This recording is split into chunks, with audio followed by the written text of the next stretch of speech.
You're live from the London. You're live from the London Palladium. Right, there's nobody here yet. That's cool.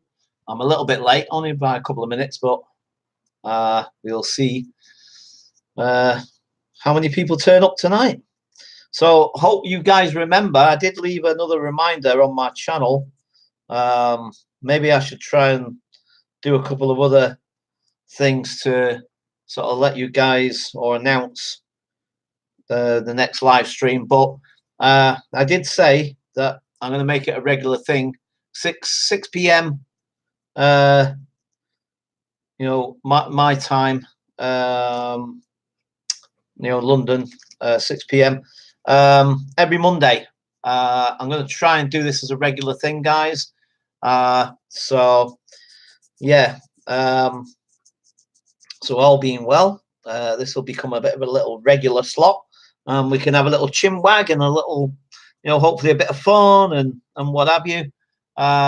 So anyway, I'm just going to wait until maybe a couple of other people turn up. I've seen we've got 2 people already. Not sure who that is yet. If you want to say hi, by the way, just so then it kind of lets me know who's here. Because like I can see that there's 2 people watching. But if you just drop a quick hi comment, then that helps me to know who's watching, and then I can respond to you. Also, sorry, bear with me as I'm actually trying to upload a new video that I did earlier on today. So it's all happening at the moment, guys. So sorry, just bear with me 1 second here. So I'm hoping this isn't going to affect the live stream too much in terms of like lag or whatever and this, that, and the other. Mystery shop, a good thing or bad thing? Oh, I'm gonna have to check that out. I'm also doing a survey at the moment, guys, and I'll talk about that in a second. So sorry, just bear with me, guys. Now I'm trying to upload this video now. So I'm trying to multitask. Yeah, here's a first. I'm a bloke multitasking. There's a bloke trying to multitask. Is that possible? Is it possible, guys, that a bloke can multitask? Or at least this bloke, anyway. I'm trying to multitask here, folks. Right. So okay. So I've got that now up and running. Right. So there's a hi, Louise. Sorry, Louise. Where am I? Sorry, that's my cousin. That's why I said Louise. Sorry. Lynn, sorry, I beg your pardon. Yes, I've just been talking to my my cousin Louise, so that's why the name was in my head when I said that. Sorry. How has your day been? Yeah, it's been good actually. You'll see in the video that I'm uploading right now. Anyway, the video is about 13 minutes long, so it's not like a really long one. But I explained in that how the day's been as well. And what we were doing and where I went after work, which was pretty cool. So yeah, because I've just been on a training thing for work, and it's all to do with this mystery shopper thing. And I've just put a poll. I've done I didn't realize you could do this. You can do it on Facebook and you can do it on Twitter, and I've done it on both. And I'm curious because I don't know, I've always felt a bit. There's 2 things to this thing. We have in prep we have a thing called a mystery shopper. Basically, obviously, every now and again we don't know exactly when the person will turn up, but depending on how they then feed back their experience in whatever shop it was, in terms of the appearance of the shop, there's loads of stuff that goes into it, and how the customer service was, and so on and so forth. But depending on that, the shop gets a bonus. And also the individual person who served the mystery shopper, depending on whether that person then gets what they call outstanding card. And then you got super outstanding, which means you get even more money. You get a bonus, and it could be up to £100. Anyway, we went on like mystery shopper training today. And anyway, the thing is, I've always had a thing about this mystery shopper thing.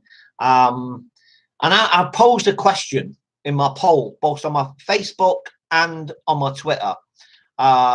is mystery shopper for any workforce, whether it's in a restaurant, chain of restaurants, whether it's, I don't know, whoever uses mystery shopper. And it's used for various different reasons. Sometimes it's market research, another what's names, but we use it as a way of keeping the performance of the customer service and the shops to a high standard, essentially, and also to reward that high standard. So, hi Ruth, so anyway, like I say, I think it's got its negative side to it as well, sort of thing, as well as its positive. So I've posed this poll on my Twitter page and on my Facebook page, basically asking the question: mystery shopper, is it a good thing or is it a bad thing? Does it incentivize good behavior in a workforce using the mystery shopper system? And that's basically, I just wanted to poll that. I wanted to see what people's reaction, and just kind of see. I'm going to leave it up for a week, so it's going to be up for a week, and I'm going to see what kind of feedback people give. And then I'm going to see if, whether the majority of people think no, mystery shopper is a good idea and it's a good way of incentivizing the workforce to have better behaviors and stuff and what have you, in terms of going that extra mile for the customer and so forth, to encourage more better customer service, essentially. So yeah, that was my little question at the moment. Is mystery shopper a good thing or a bad thing? And I like to see people's opinions, sort of thing, and basically just get a sort of sense of how people feel about that. Like I say, I'm kind of in two minds about it, because it kind of makes you feel a bit under more pressure, because the thing is that you don't really know when the mystery shopper is going to be coming in. You have no real idea. And the thing is, so you could be serving a customer, and sometimes you just feel tired, or you miss something, or you make a mistake, or whatever. And if you're serving the mystery shopper, that could lose you the bonus, and it could lose the shop bonus as well, because the shop gets the bonus as and then that goes into a pot that then is used for days out for the staff, or it could be a night out somewhere, or it could be a trip to the theater or whatever sort of thing, and you could lose the shop bonus because you made a mistake. So you feel a bit more under pressure, and also not just pressure from from the opposite side of the counter, as it were, but from your own teammates, in a sense. You know what I mean? Which in some ways, yeah, I can get, because you're supposed to be working as a team, but I don't know. I'm in two minds about it, to be quite honest. I say yes, it's good training to make sure you are on your toes. Yeah, and like I say, I can see both sides of it. That's the thing with me. That's one of the things I think throughout my life. I'm not a person that necessarily sits on the fence, but I'm the sort of person that can see both sides of the fence, if you see what I mean. So I can see, if somebody comes up with, you got two sides of an argument, and people put forward their argument about, right, this is whatever it might be, you know what I mean? I can't think of an example off the top of my head right now, but so you got one side's got this particular argument about something, and then this side's got this particular, and usually I can see the rights and wrongs on both sides, and I find it really, really hard then to fall on one side or the other, because I can see merit on both sides. Do you know what I mean? Especially if both sides do have some sort of merit. Now, obviously, if the argument's on one side and the argument is I can definitely see, hang on, no, there's no positives to that whatsoever, and that's completely wrong, then I'll obviously side with the side that I think, no, that's definitely a positive, and that seems much more reasonable and so forth. But like I say, more often than not, if there's two sides of an argument and both sides have merit and legitimacy, I kind of find it hard to side with one or the other, because I can see both sides of it. Do you know what I mean? And that's always been with me. I've always been like that. Hi Tom, hope you're doing okay. Yeah, there was something I was going to say, it's gone out my head. Anyway, sorry, I'm sure it'll pop back in again in a second. Yeah. Oh, right. Yes. Now, a couple of things, because I wrote because I didn't want to just sit here like I did last time. I want to try and have a bit more structure. So I've been thinking a bit more about what I'm going to do on these live streams and stuff. So I've got a couple of little bullet points down, a couple of little possible subjects that I can talk about. One is the possibility, because, and that's another thing. I'm going to make a video soon. Maybe this weekend. I'm not sure exactly. But I've now reached 250 subscribers. And to me, that's just amazing. I mean, okay, in the grand scheme of things, again, it's not like massive, but you know, to me, 250 subscribers, and I want to do a little thank you to you guys and to my new subscribers. I want to say thank you. So I want to note that and make that what's name. But also relating to that is that I've got over it's nearly 2,190 videos I've got. So like about another nine videos or so. It'll be like 2,100 videos essentially. So no, sorry. Oh, wait a minute. No, 2,200 videos, isn't it? Yeah, sorry. So basically, you know, obviously I've got a lot of content. Now, admittedly, it's not the best content in the world. There's some YouTubers I've just seen just recently. Some people I've been following for a long time, and they seem to have upped their game a little bit. And they are freaking awesome. Hey, Paul. Hi. Hi, Betty. Love from Manchester. Oh, nice. I like that. I like that. Nice. A bit of love from my hometown. Love it. Nice one. Thank you very much. It's greatly appreciated. But yeah, so my question is whether I should start to remonetize my videos. Now, I kind of think I know where most people will go with this and probably say that perhaps I should, but it's a little bit more complex than just whether I should or not. Yay, Northern and proud. Oh, I love. Hey, flipping it. I've said it many times before. You can take the Northerner out of the North, but you can't take the North out of the Northerner. Do you know what I mean? That'll never happen. Not in a million years. So it doesn't matter where we go in the world. Doesn't matter. Do you know what I mean? We'll always be Northerners, no matter where we are. We could live in the South Pole and we'll still be a Northerner. Absolutely love it. But yeah, so like I said, I am thinking about whether to start remonetizing my videos. But one of the issues is around all this stuff about you know, lots of videos being demonetized by YouTube, because this is what happened to me. This happened, I don't know, it's about maybe 2 years back, maybe a bit longer than that, actually. I can't quite remember. It was 2 years, maybe 3. And this is what made me demonetize all my videos. Sorry, guys. I will try and catch up with your comments as well. But I'm trying to stay on track as well, guys. Love your vlogs, especially Brixton and Peckham vlog. Thanks, Betty.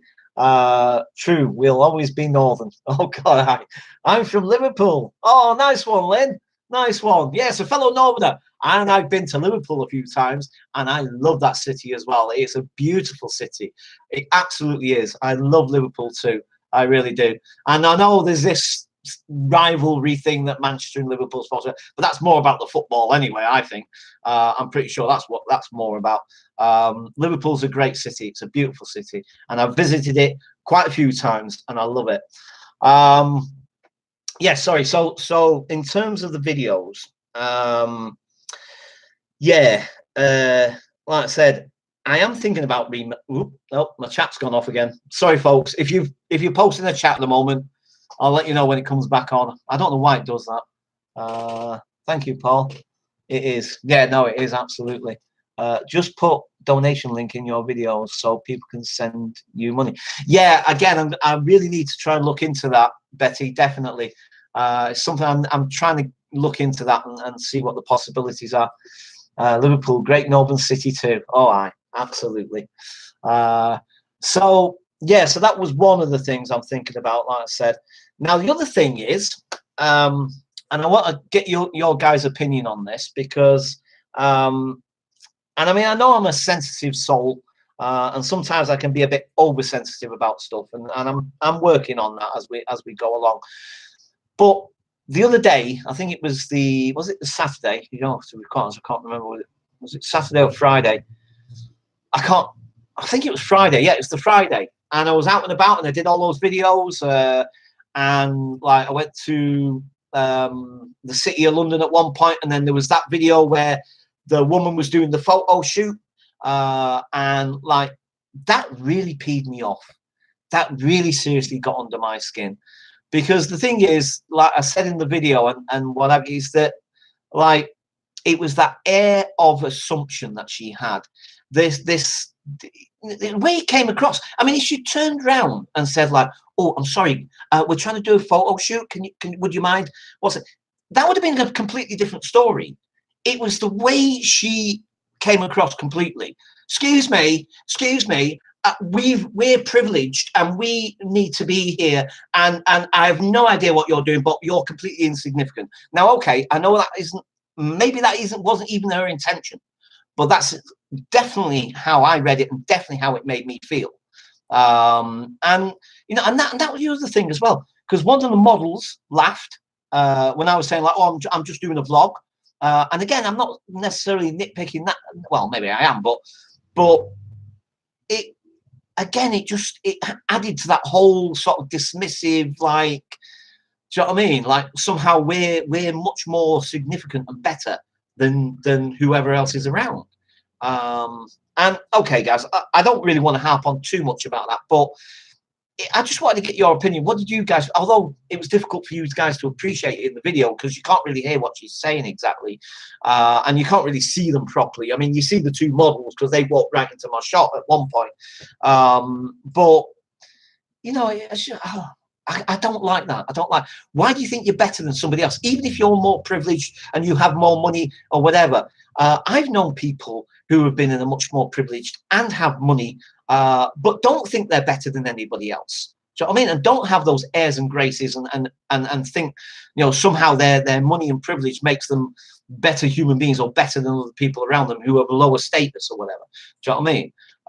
So I know that, you know, it's down to the individual, not necessarily the fact that they've got a higher status or money or whatever. Do you know what I mean? It's the person themselves. Anyway, I think I've just realized perhaps I need to let go of that anyway, because, you know, it's not really that important necessarily, and I'm giving them more airtime than they deserve perhaps. So, okay, now let's move on to my final little bullet point that I put down for now. I'm sure we'll you know, so other stuff will occur as we go along. Now, again, I would love to get your guys' opinion on this. Do any of you guys believe in ghosts? Because again, I've always been. There's a part of me wants to believe in it. Definitely, there's a part of me. I suppose that's only human at the end of the day. Because we're essentially fragile creatures in that sense, and we know that, you know, we're not finite. You know what I mean? We're not immortal, so we know that at some point, you know what I mean, that big moment is going to come to us at some point. And I suppose in the back of our minds, at somewhere, that we kind of hope and wish that there is a continuation. Maybe not for everybody, like I say, some people, whatever, but, you know, so there's a part of me wants to believe, perhaps for those reasons. But also, there's a part of me that, because like I said, I'm quite a scientifically minded person. I like to believe, I believe in science. I love science. I think science is great. I love all the different possibilities that it can, you know, present or whatever sort of thing. But it's like I've never really experienced anything, although I've come close a couple of times to a couple of things that may point in that direction, but I can't say for certain. But yeah, I've always been fascinated by it. Nonetheless, I've always been fascinated by the paranormal. So Betty says, and Lynn says, let's have a look. Sorry, I'm trying to catch up, guys. Snobs, the modeling industry is full of. That's true. That's very true, Betty. Yeah, that's so true. Paul, you inspire me to follow my passion for art and making videos. Good for you. Good for you, Betty. No, fair play to you. Because, yeah, I mean, like I say, you know, the thing is, Betty, even when I'm out there doing my vlogs or whatever, my anxiety is still with me. Do you know what I mean? And it's almost a constant companion. And what I tend to do is I tend to try and like I say, in spite of it, I just go for it. And yeah, sometimes I fall flat on my face and I feel like a right idiot at times. And I feel like, oh my God, and I want to hang my head in shame and just walk away and then curl up into a little ball sort of thing. And sometimes I kind of do. But, you know, I think to myself, no, hang on, you know what? Yes, we failed on that one, or we made a complete ass of ourselves, whatever, blah, blah, blah.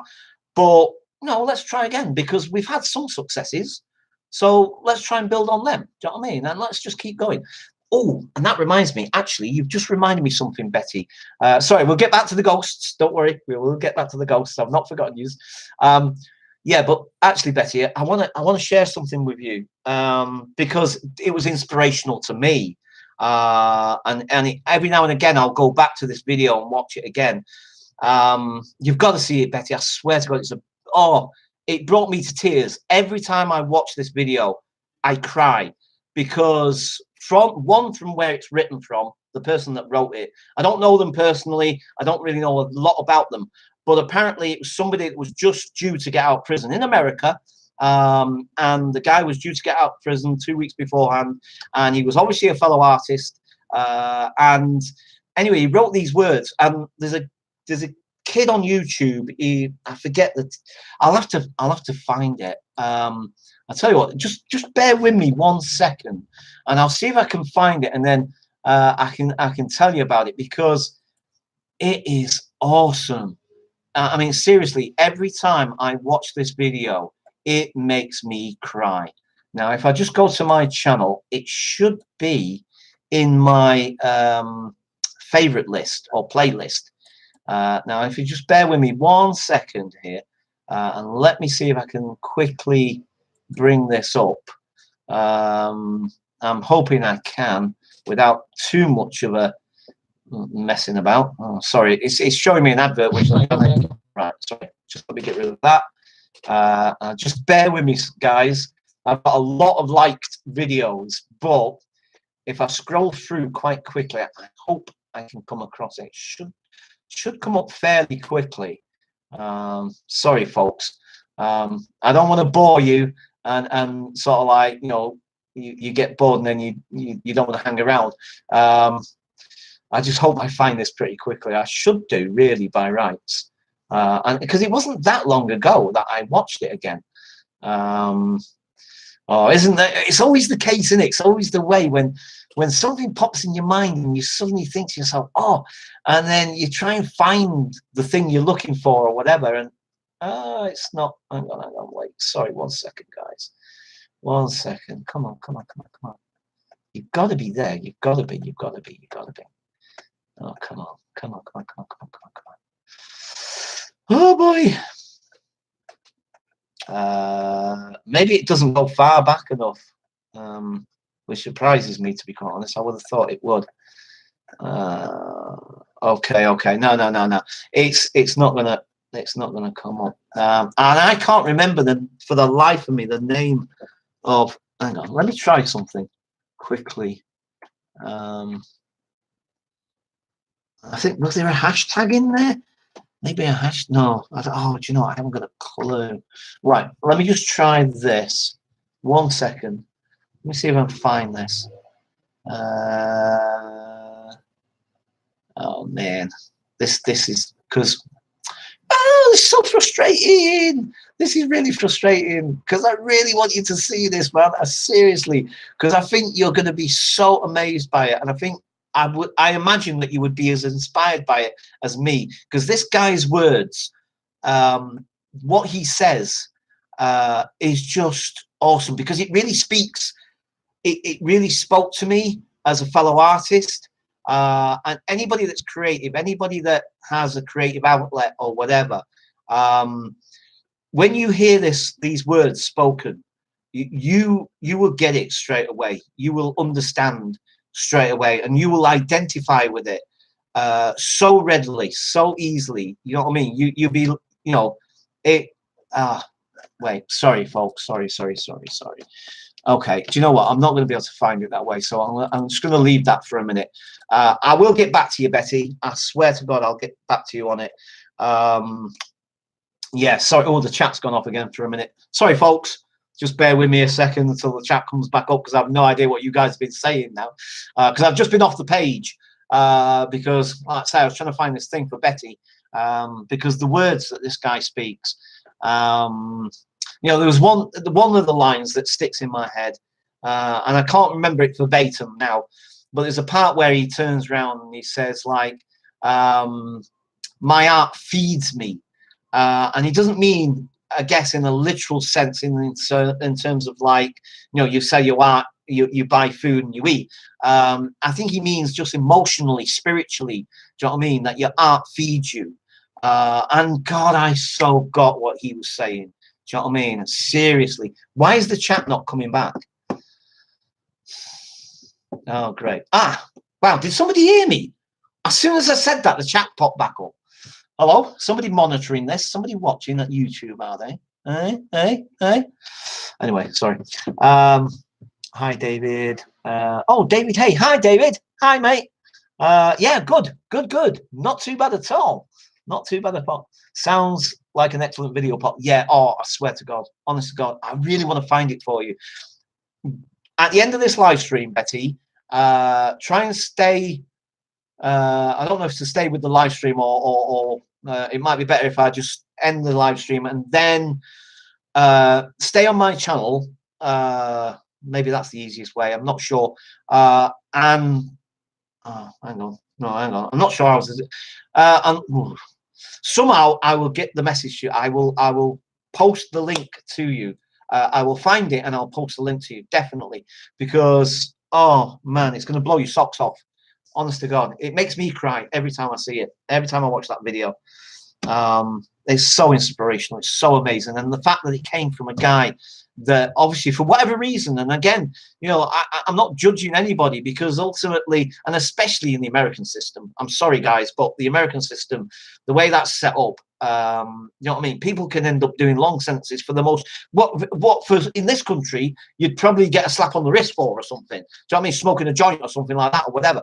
I have no idea what this person's you know, what they were in for or whatever, but there was 2 weeks before they were due to get out, and they wrote this, I don't know if it's a poem or I don't know if you call it a poem necessarily, but this, whatever it was, monologue, whatever it is, and it's spoken by this little kid. There's this white kid, this little blonde kid, and I think he's called Maximus Thor or something. Actually, maybe that's why I didn't get it. Sorry, folks. Oh man, this is...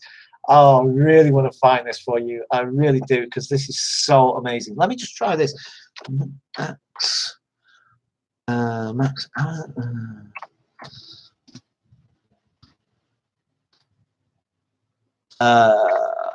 have no idea how to spell this because I can't spell.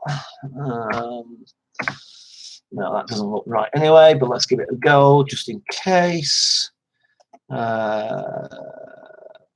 Nope, that's not, obviously, because I didn't spell it right.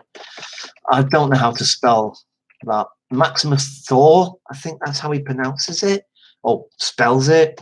Well, obviously I'm not spelling it right, obviously. I just Max, no, that's obviously not right either. I haven't got a clue. Maximus, you are Thor? No? Aha, wait. Might have struck upon it here. Let me just check this. Let me see. Yes, I found it. Oh, I found it. This is awesome. Oh, wait. Now, I'm going to play it, guys. You might be able to hear it, hopefully. Let me know if you can hear it. Some of us recognize it, some of us don't. Some people's art is the way they treat people. Like Miss Harris, my teacher, she asked us to draw a pumpkin, and we all do it. By the time we're done, she got everything that their pumpkin is the best one in the world. Not just for the refrigerator, but for the museum, for the Louvre. I guess that's her art, making children believe in themselves. Imagine if Miss Harris was just sitting in the classroom criticizing our pumpkin drawings. I know that sounds crazy, but that's exactly what grown-ups do to each other when it comes to art. All you want to do is create, and all they want to do is hate. But we need y'all. Never let the person saying it shouldn't be done interrupt you from doing what you got to do. We worry about getting better. Artists panic on the inside when they aren't improving their abilities. Yeah. You know damn well that doing some cool new thing with your art is what calms that panic. Yeah. And it makes everything cool. I know how you feel. And as an artist, sometimes you feel like you should just quit. It feels like the world doesn't want it. It feels like you're invisible. And I know sometimes you ration yourself and saying, oh man, I gotta pay this rent. I ain't got time for no damn art. I ain't got time for being creative. I gotta survive. I gotta put food on this table. You know how hard it is to get people to pay money for art? Even Vincent Van Gogh couldn't sell nothing. And he's a talent. Nobody ever paid Van Gogh for nothing he did. On the inside, he probably felt like Vincent Van Stop, because nobody was buying none of his shit. And yet today, millions of folk kissing his ass. And I know it feels like the world don't want it. You got to the end of the road, it's a cul-de-sac.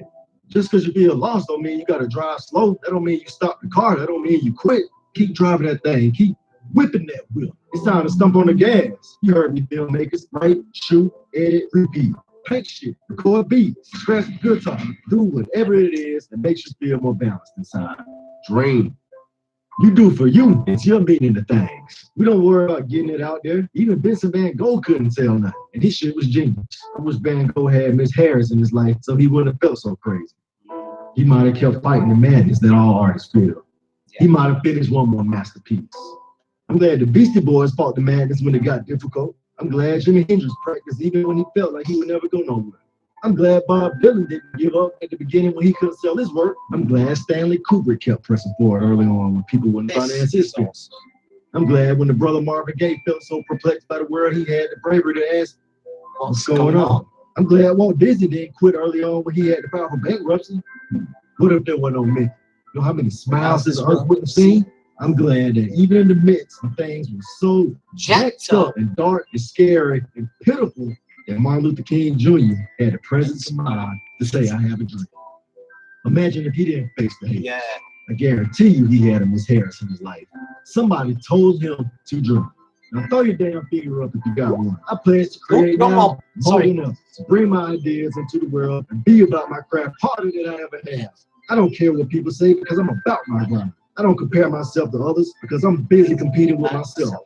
As long as I have breath, I'll try to make sense of it all. I humbly believe in my abilities and think that I have something to offer this universe. You have no idea how balanced and powerful I will be. My best project is my next project. And I'm going to show you haters what first place looks like. You do have a hidden Salvador Dali inside of you. Yes. It needs nurture. Create your own universe in your head. Make your own body. Your art does matter because it feeds you. Dream like an inmate 2 weeks before he get out. Dream humongous.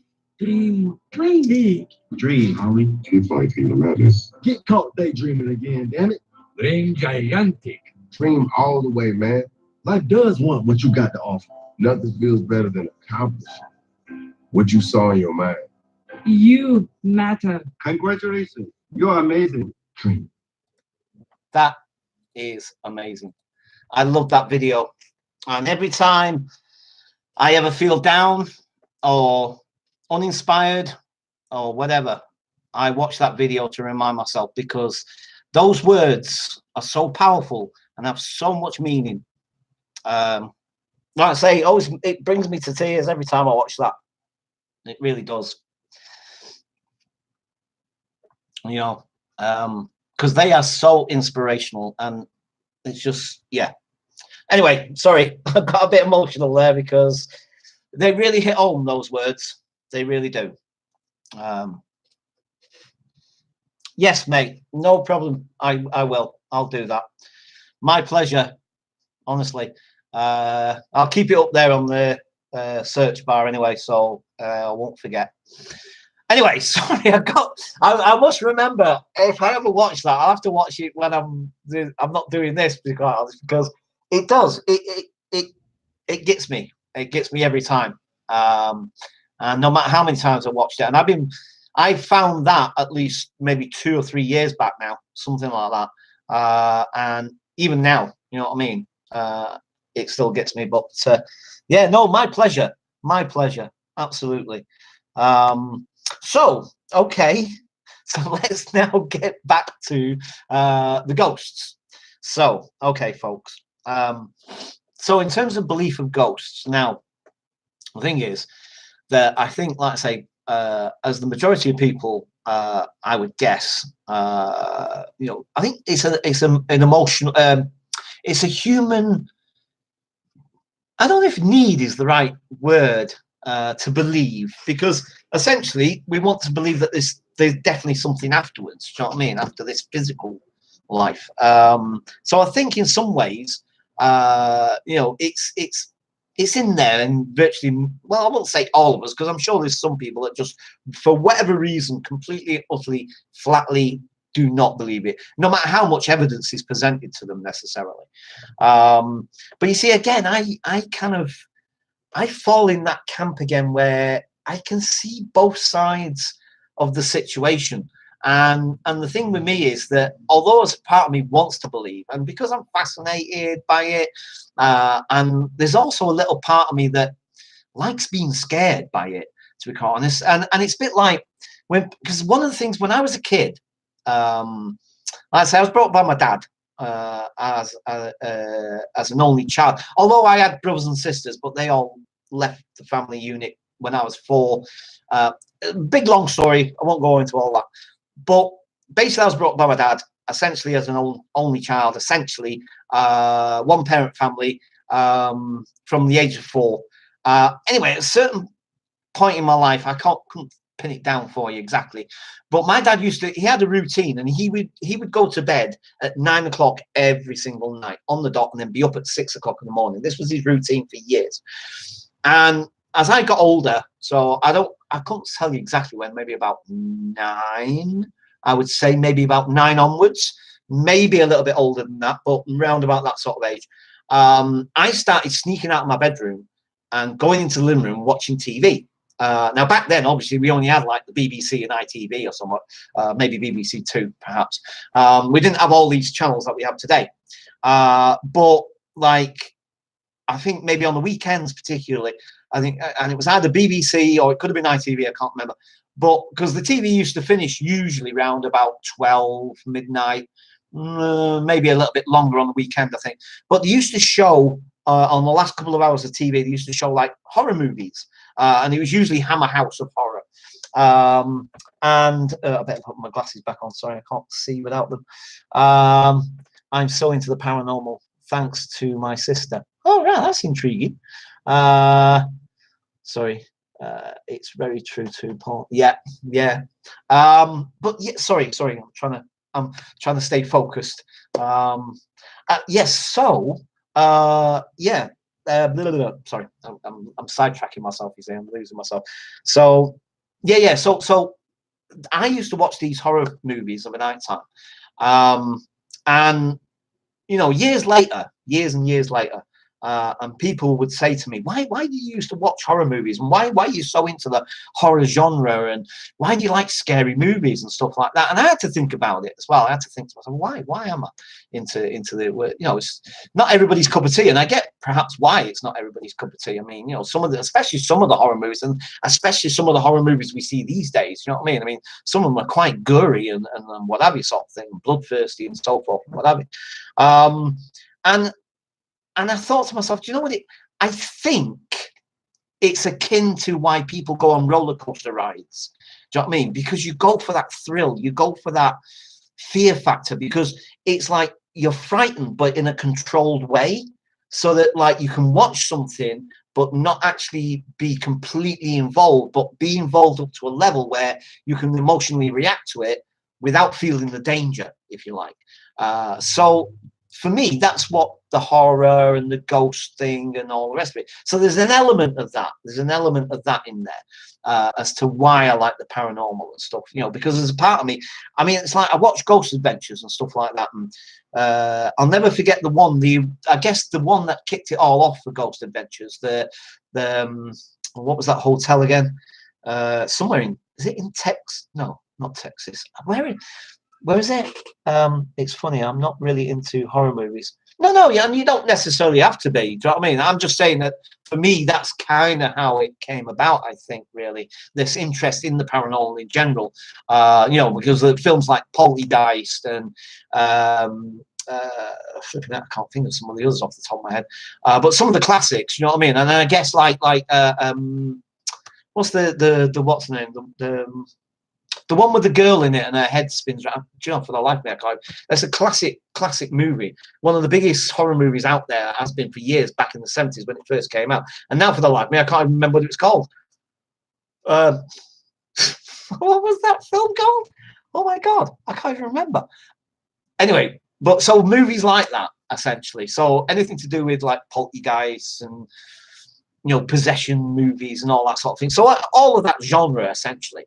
And I suppose watching those kind of movies is what kind of got my interest in it, in that sense. But yeah, I don't think you necessarily have to be into that side of things to be into the paranormal. Do you know what I mean? You can be into it for a myriad of different reasons, I guess. But yeah, so the one that kicked it off for the Ghost Adventures, when Zach Bagans and his original co-host, whose name now completely escapes me, flipping neck, my memory, man, I swear to God. Anyway, yeah, when they're down in the Goldsmith? What the flipping heck was that hotel? That abandoned hotel thing that's now become world famous, mainly because of their investigation of it. But other paranormal teams have been there. YouTubers have done a ton of videos there. Oh my gosh, has been there. Tons of people have been there. I'd like to visit the Clown. Oh yeah, the Clown Motel. Yeah, that looks pretty cool. Nevada and the Mitzpah. Yeah, Mitzpah. Sorry, I pronounced that wrong. Didn't I? Hotel Tonopah. Oh my gosh, and a few others have been there. Yeah, but what was the one that Ghost Adventures went to? Oh, it's on the, and they just recently did another one. Just recently, where they went back to for the last time or something. Oh, for crying out loud! Stanley Hotel. There was an abandoned hotel that they went to. It's out in the.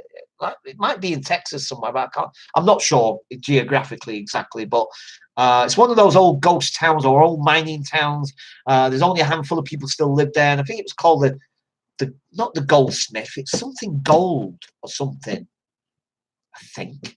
Oh, for the life of me. Anyway, the one where they're in the cellar, and it's the one that kicked off the documentary about their channel or about their you know, their TV series, whatever. And it's the one where the brick flies up from the floor.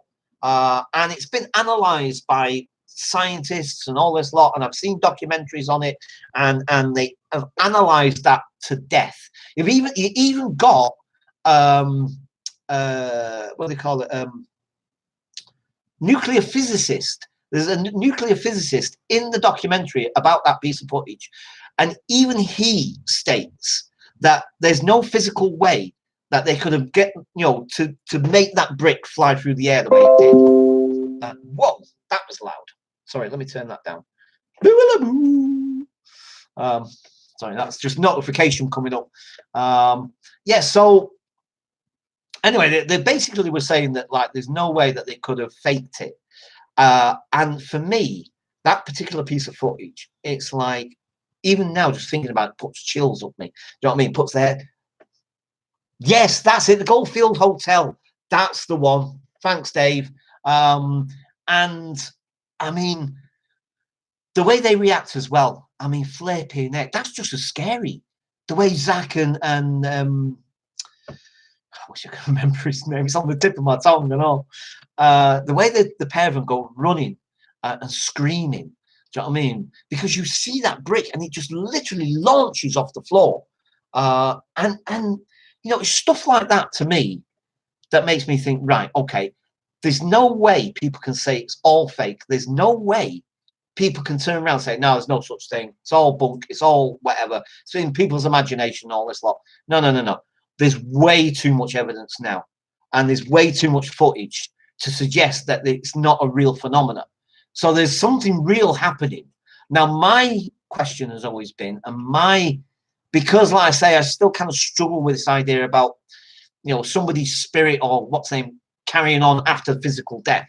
My little theory, and I've got no way of proving this, and maybe I should try and figure out a way of perhaps finding better ways of well, I don't know if proving it is the right way, but you know, at least formulating this little idea better. But I've always believed that, like, maybe this, because we know there's pockets of energy, and some places have got more energy than others for various different reasons, this, that, the other. And also, when you look into quantum physics is amazing. And the thing is that when you get down to those levels, some weird stuff starts to happen. That's why quantum physics and classical physics have a real hard trouble matching up with each other, because the rules of classical physics completely go out the window when you go down to the down to the atoms. Do you know what I mean? And you go down to particle physics. Particle physics, all the rules just go out the window. And particles and atoms start behaving in the most bizarre ways. And even the physicists will tell you that. Paul, you edited, hang on. You edited that part out, right, Paul? Of the, right, sorry, folks. What day did you shoot? Right, sorry, Sandra is commenting, and I'm not sure if she's aware that I'm live at the moment, and whether she can get on the live stream, I don't know. And she just asked me a ton of questions, and I'm gonna have to, obviously, I want to respond to her, but I won't do it right now, because obviously I'm doing the live stream. So because that's the thing with me, like I say, and it's not, again, it's not about saying that, like, that makes me such a good human being or whatever sort of thing. It's just in my nature. I'm not an ignorant person. I find it hard to ignore people. You know, so if somebody responds to me, I've got to try to respond to them. And this whole having a life online, in a sense, it is very difficult for me to navigate at times, because, like I say, if I was talking one-to-one or even to a group of people actually physically with me, I would try to give each individual person as much time as possible. Do you know what I mean? So none of them feel left out. Do you know what I mean? And so being on an online world, it feels a lot harder to try and interact with everybody and not have them feel that they're being left out in some way. Do you know what I mean? Or ignored or whatever, because I would never do that to anybody. Do you know what I mean? So did you shoot this Friday? Flipping heck. Okay, Sandra, don't panic. I will get to you. I don't know why it's a pity that she's not with us, because it'd be a lot easier, obviously. And look, see, there's Dan, and I've not acknowledged Dan yet. Hi, Dan. Afternoon, everyone. Fashionably late as usual. Nice one, Dan. LOL, love it. Sorry, sometimes you see that can't be deemed as natural. That's what interests me. Yeah, no, absolutely. I mean, yeah, yeah. I mean, and that, you see, that's the other thing, is in terms of contradictions. And as I said, I'm full of contradictions. I'm absolutely full of contradictions, because the thing is that, like, I find it difficult to deal with mystery. Although mystery intrigues me, but ultimately I want an answer. Do you know what I mean? I'm the sort of person that I can't live with mystery for too long. I don't mind a bit of mystery, but I need an answer at the end. If I don't get an answer at the end, it'll just drive me nuts. Do you know what I mean? I need to know. Do you know what I mean? Like I say, for some reason, I just have one of those minds that I've got to know. I need to know the answer. Do you know what I mean? Yes, present me with a mystery. Great. I'll, get my head on it, try and figure it out, try and work it out, try and ponder on it, so forth and so forth. But eventually there'll come a point where I'll say, right, okay, now I'm not getting to an answer. This is really, really frustrating me, and I need an answer.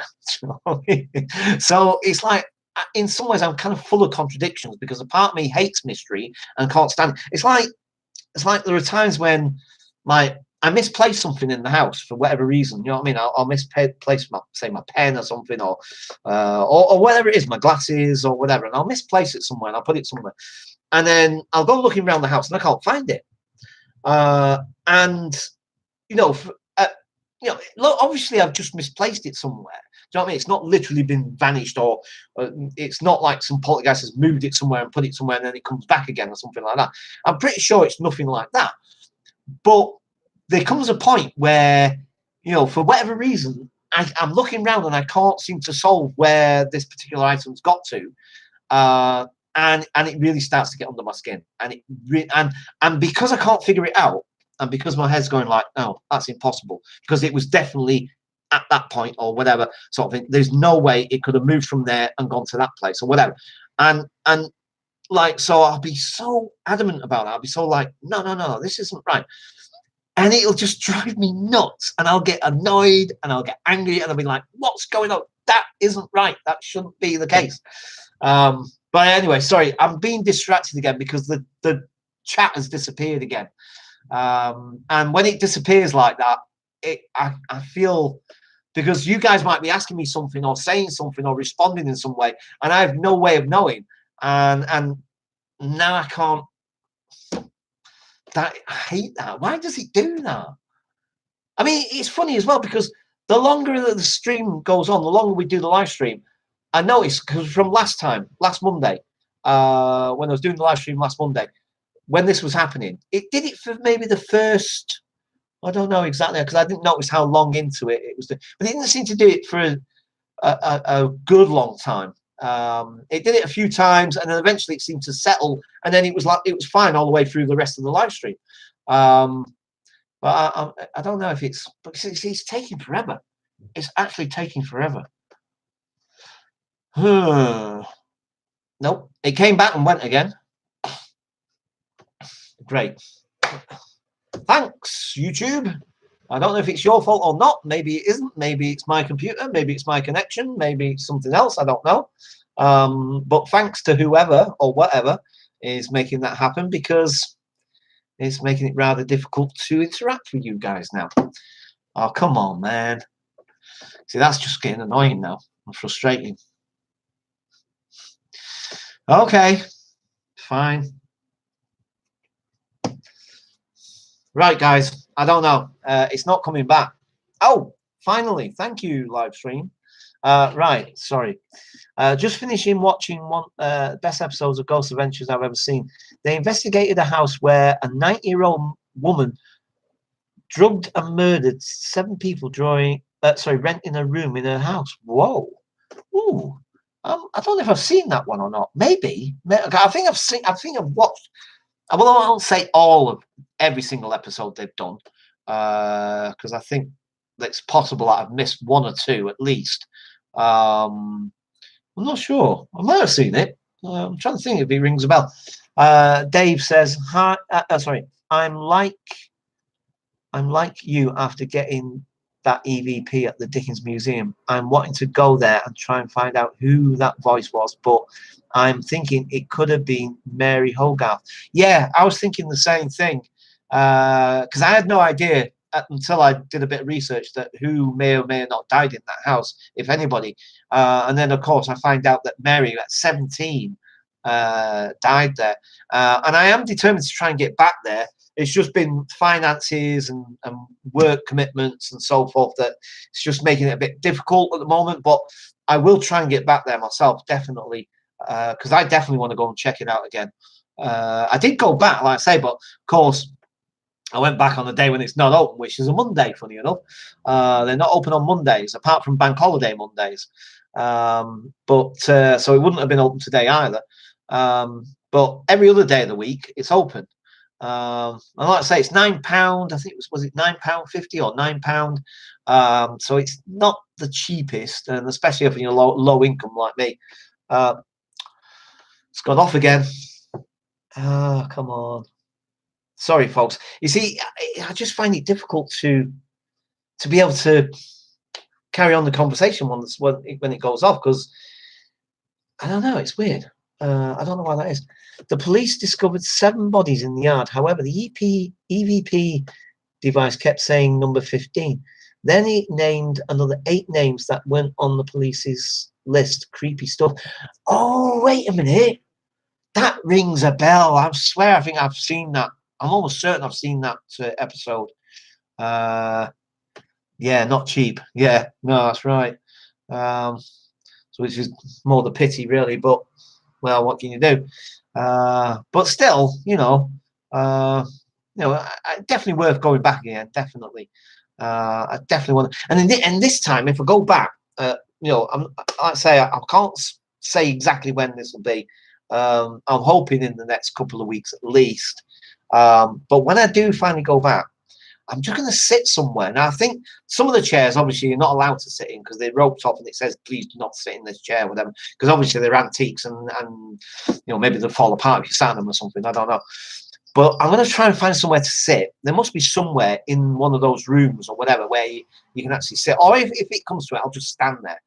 And I'll just stand. And I say, I haven't got I used to have a digital recorder, but I no longer have one. And well, I still have one. In fact, I'll show you. That's it there. So I've still got that one, but there's no way for me to take the audio from here and put it onto my computer. There's no thing, you know, to stick in there and then transfer. And there's no like SD card or anything like that. It's literally just a recorder. Then you just play it back in real time, sort of thing. So it's pretty useless in that sense. Do you know what I mean? But the one I had before was an Olympus. Well, that's an Olympus as well, actually, by the way. But an Olympus, very similar to what Zach and his team use. Very similar. I don't think it's the same, but it's very, very similar. And then I could transfer the audio to my computer. So I used to have one of them, so I could have, you know, tried recording it that way. But what I'll do is I'll go back with the camera and I'll just perhaps sit there for a good few minutes. It means I'll just record stuff and it'll be just what's there, but it's something at least, and who knows what we might end up picking up. Oh, by the way, Dave, I don't know. Oh no, sorry. PXTV had problems with their chat live stream at Stockbridge bypass last night. Oh, okay. Yeah. Ooh. See, I was just about to read Dan's comment, and then it just went on me. You know, I was just about to read what Dan had just commented, and I was just about to read it, and now I can't because it's just disappeared. Great. Anyway, yeah, sorry. Oh, great. I was going to say something's kind of weird. Something about recording the EVP things. Recorder. Oh, 1 second, 1 second, 1 second. Sorry. 1 second, guys. I was just charging up my camera, and I noticed that it is fully charged, and I don't like to leave it just charging if it's already charged up. Yeah, sorry, the comments have disappeared again. So sorry, I can't respond to you at the minute. But yeah, in terms of the EVP thing, like I say, you know, I go there, record it with the camera, and kind of see what we pick up. Oh, and that's reminded me of what I was going to say.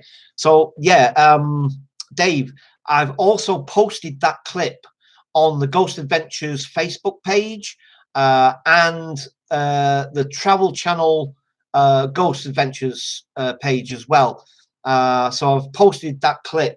I've also posted that clip to a guy who's got a YouTube channel called Sir Spooks, and he does like all these top 5, top 9, or top 10 scary videos on YouTube or whatever. It's called Sir, so SIR, Sir Spooks.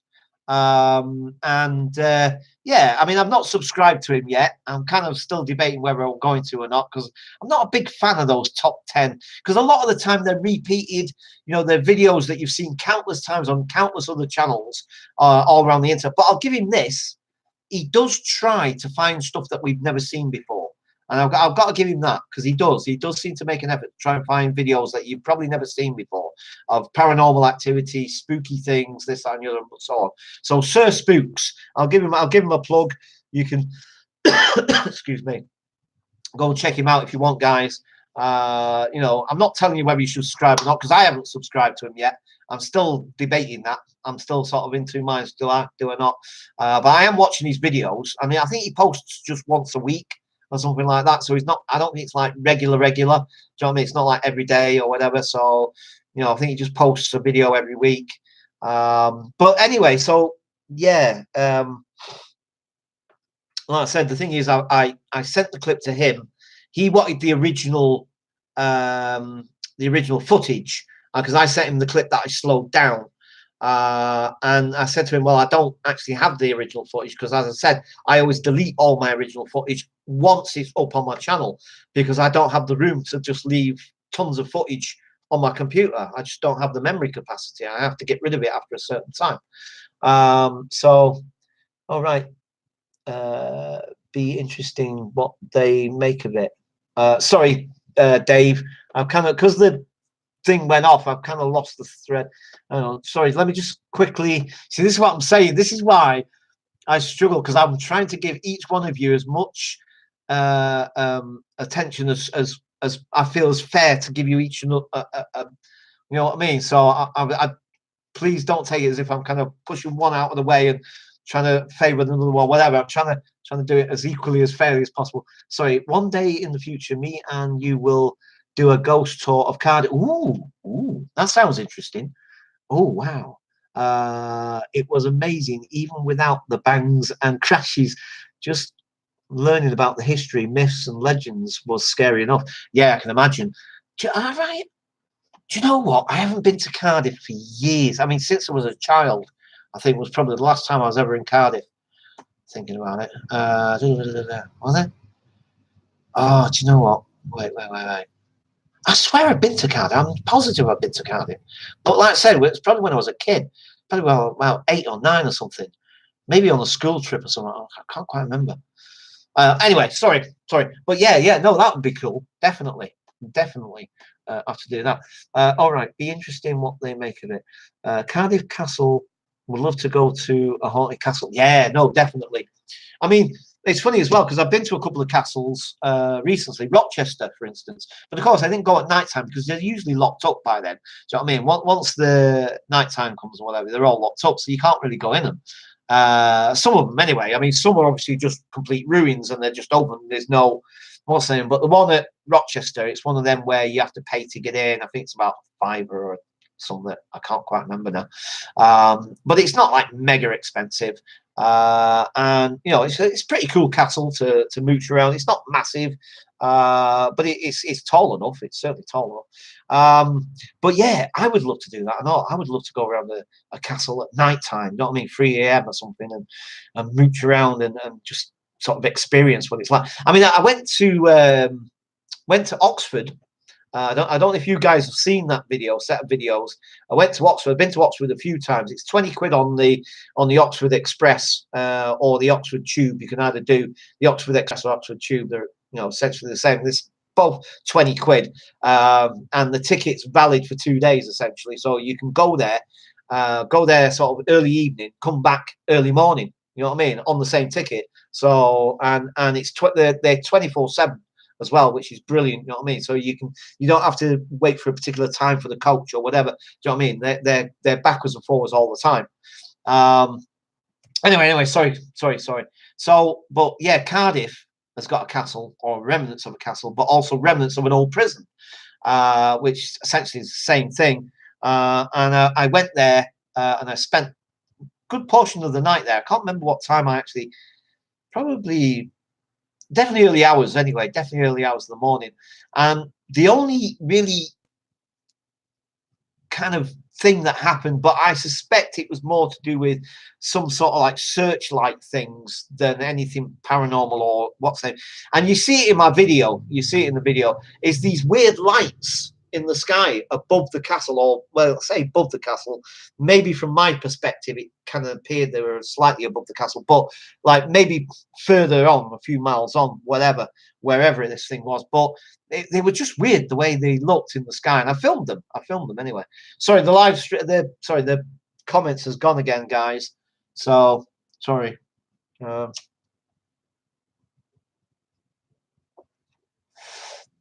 Yeah. Yeah, sorry.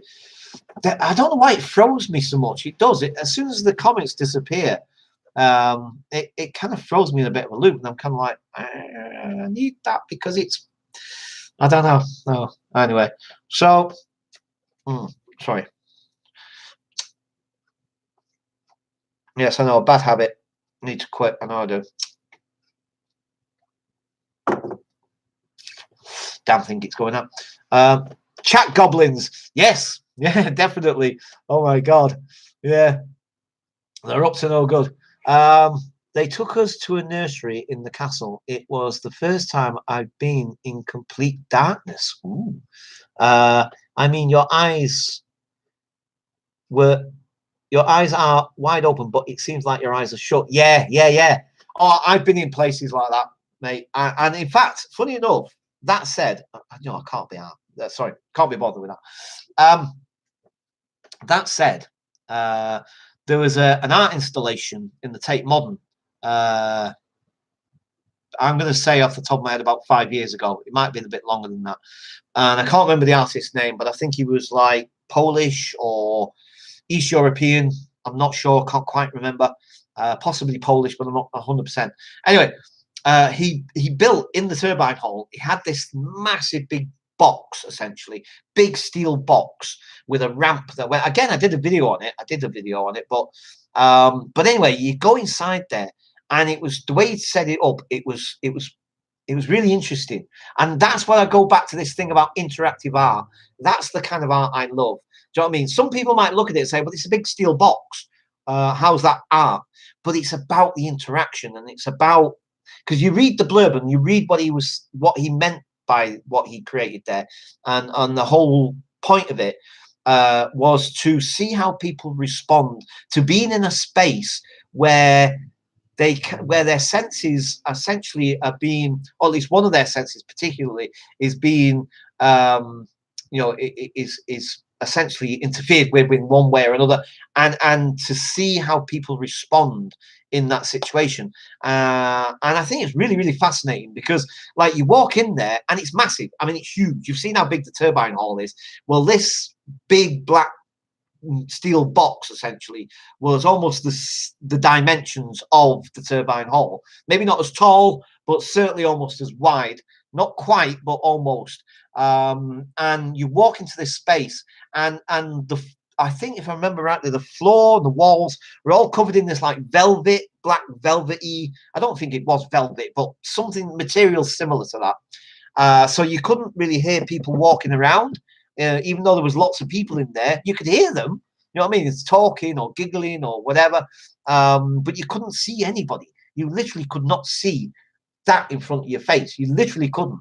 And it was a fascinating experience. And you're supposed to walk right forward, and you've no idea where the box ends. You know what I mean? Even though you might see the dimensions from outside, I think, and essentially, when you walk actually into it, it's not as long as it was on the outside, if you see what I mean. And so you walk forward, and you've just got to put your hands out, because there's no way, you know what I mean? Because you've no idea when you're going to go straight into the flipping wall at the other end, sort of thing. And I almost literally did that. It was quite funny, actually. The other thing I was worried about, because there was just loads of people in there, men, women, everybody. Do you know what I mean? There's loads of people walking in there and then coming back out and what have you. And I must admit, because I'm kind of like doing this, because it's your instinct. You're in a dark place. You can't see a flipping thing in front of you. You're scared you're going to trip over something or somebody or whatever. But I must admit, what ran through my mind was, what if I accidentally, sort of my hand goes like, and it turns out to be a lady, if you see what I mean. Like, oh my God, you know what I mean? It's like, oh, freak. Do you know what I mean? So that was another thing that was going through my mind. I'm going like, because I could hear women all around me. Do you know what I mean? Not just women, obviously there's blokes in there as well, but you know what I mean? And I'm thinking like, what if I inadvertently, do you know what I mean? Because you can't see nothing. You literally couldn't see that in front of your face. It was that dark in there. And it was quite an amazing, funny, but also a little bit scary experience. But it was interesting. So sorry, yes, I'm waffling. Here we go. There were a few bangs, but the scariest thing that happened is another guy said, "Does a black cat live in the building? I've just seen one." The guide was shocked. The guide was shocked. I think that's supposed to be stiff. Sorry. Don't worry, I'm not picking you up on your spelling. Believe me, me of all people to do that. Believe me, I'm being dyslexic. But I think you meant stiff. Sorry. Shock stiff. The cat is one of the legends. Oh, right. Oh, yeah. You corrected yourself there. Sorry, I've just seen it. Sorry. Yeah, you correct yourself there. Yeah, no, flipping heck. Do you know what it made me think of when you said the Black Cat as well? The Matrix. Straight away, my head went straight to the Matrix. I don't know how many of you guys have seen the Matrix, because of course, sci-fi is another one of my favorite genres of movie. Horror and sci-fi are my favorite, all-time favorites. If you look at my book collection, apart from obviously the fact-based books, which are mostly to do with science, psychology, and the mind. But all my fictional books are all sort of stories like Stephen King, James Herbert, I forget who else, Dean Koontz, and all my movies virtually are either sci-fi or horror. Now, I've got some comedy in there, and I've got some other but the bulk of them is sci-fi and horror. They're my favorites. But yeah, that's what made me think of. I've been to the Churchill War Rooms. Incredible. That's another place I would really love to visit. But again, it's about the price, mate. I mean, stuff in London, so much more expensive than most parts of the country. And the thing is that it's because it's so geared up for the tourists, particularly. And the thing is that there's always a massive queue outside. Every time I walk past that, because it's at Whitehall, it's around Whitehall there and near Horse Guards Parade. So it's around there. I know where they are. I've passed them almost on a daily basis at times. And every time I've gone past there, there's such a queue out there. Sorry, my chair's gone weird on me. Bear with me. But yeah. Yeah, I would love. That's another place I would love to definitely check out. But I believe it's really expensive, and all the queues that you get outside. So, okay, alongside the National War Museum. Okay. Right. Oh, hang on, folks. 2 seconds. Don't worry, I'm not going anywhere. I'm just now publishing a video. So I was at the Pret Academy today. Let's say I was doing this mystery shopper training thing. So I've now put that up. So that's now a new video on my channel, besides obviously this. But that's the interesting thing. I don't know how many of you guys, when you go on my channel and you're presented with my page, do you guys see, because I'm pretty sure I see something different, obviously because it's my channel, and therefore there's going to be stuff on my channel that, because it's my channel, obviously I have much more control over it, so I can do stuff to my channel that obviously you guys can't. And so there's stuff that I can see that you guys can't. But I'm just curious as to, because it also does show me what it would look like from your perspective. But I'm just curious, because when I've looked at my channel and I've looked for the live streams, I can't always find them. I can find the videos that I've posted quite easily enough. But when I've looked for the live streams, I can't always find them. Eventually I will, maybe a day later, and there, lo and behold, there it is. Do you know what I mean? In my main,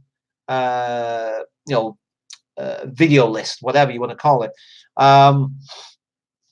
But I was just curious if you guys can see them as soon as I've posted, or as soon as I've finished them. I'm not entirely sure. Yeah, because that's another thing as well, is because, like, I've got, I think, what did I say? It's like I've got 1,000. Yeah, sorry, folks, as I try to work this out. No, I haven't. I've got more than that. What am I talking about? No, I've got so 2,190 videos. So I've got 2,190 videos. And when I check to see how many videos I've got, up to date after I posted yet another few videos or whatever, it never counts the live streams as a video, and yet they do come up in my, video. I don't know what you call it, to be quite honest. My watch page, whatever the terminology is. So, even though they do eventually appear there, but not immediately for me, at least. But when I check the count of videos, it doesn't count this as a video. So I was just curious, that's all. Just thinking, I wonder why it doesn't count this as a video. Even though it's a live stream, I get that, it's a live stream sort of thing. But, once the live stream's done, the live stream is still there, available for people to watch on my video at some point if they want to, after the live stream's done. You know, so then it's essentially just becomes a video in that sense. But it doesn't count it in how many videos I've actually got on my channel. It doesn't count it as a video. I don't know. I was just curious. Okay, so enough chit chat. Well, so let's have a look. So cool. I would love to go there. There's lots of places in London I'd like to visit. Yes, I want to go back to HMS Belfast as well. I don't know if you guys have seen that video yet, but from the other day, from Friday, I think it was. Yeah, because and it was 17 quid. I was surprised because the last time I went, I could have swore I paid nearly 20 quid, or maybe even more than that. I could have swore I did, but maybe I was thinking of something else, and I might have got that wrong. But yeah, so 17 quid. I've definitely got to do HMS Belfast again. It's been about, again, I'm guessing off the top of my head, I'm going to say 3 years. It might be more. It could be at least 4 years since I last. I mean, I'd have to go back through all my videos and check, because obviously I did I can't remember exactly how many, but there was a good at least 4 or 5 videos I got out of that easily, and all a good length as well, a good like 17, 20, maybe in 30 minutes each or something, or whatever the heck they were. I can't remember, but yeah, and it was well worth it. Oh, it was an amazing ship, amazing.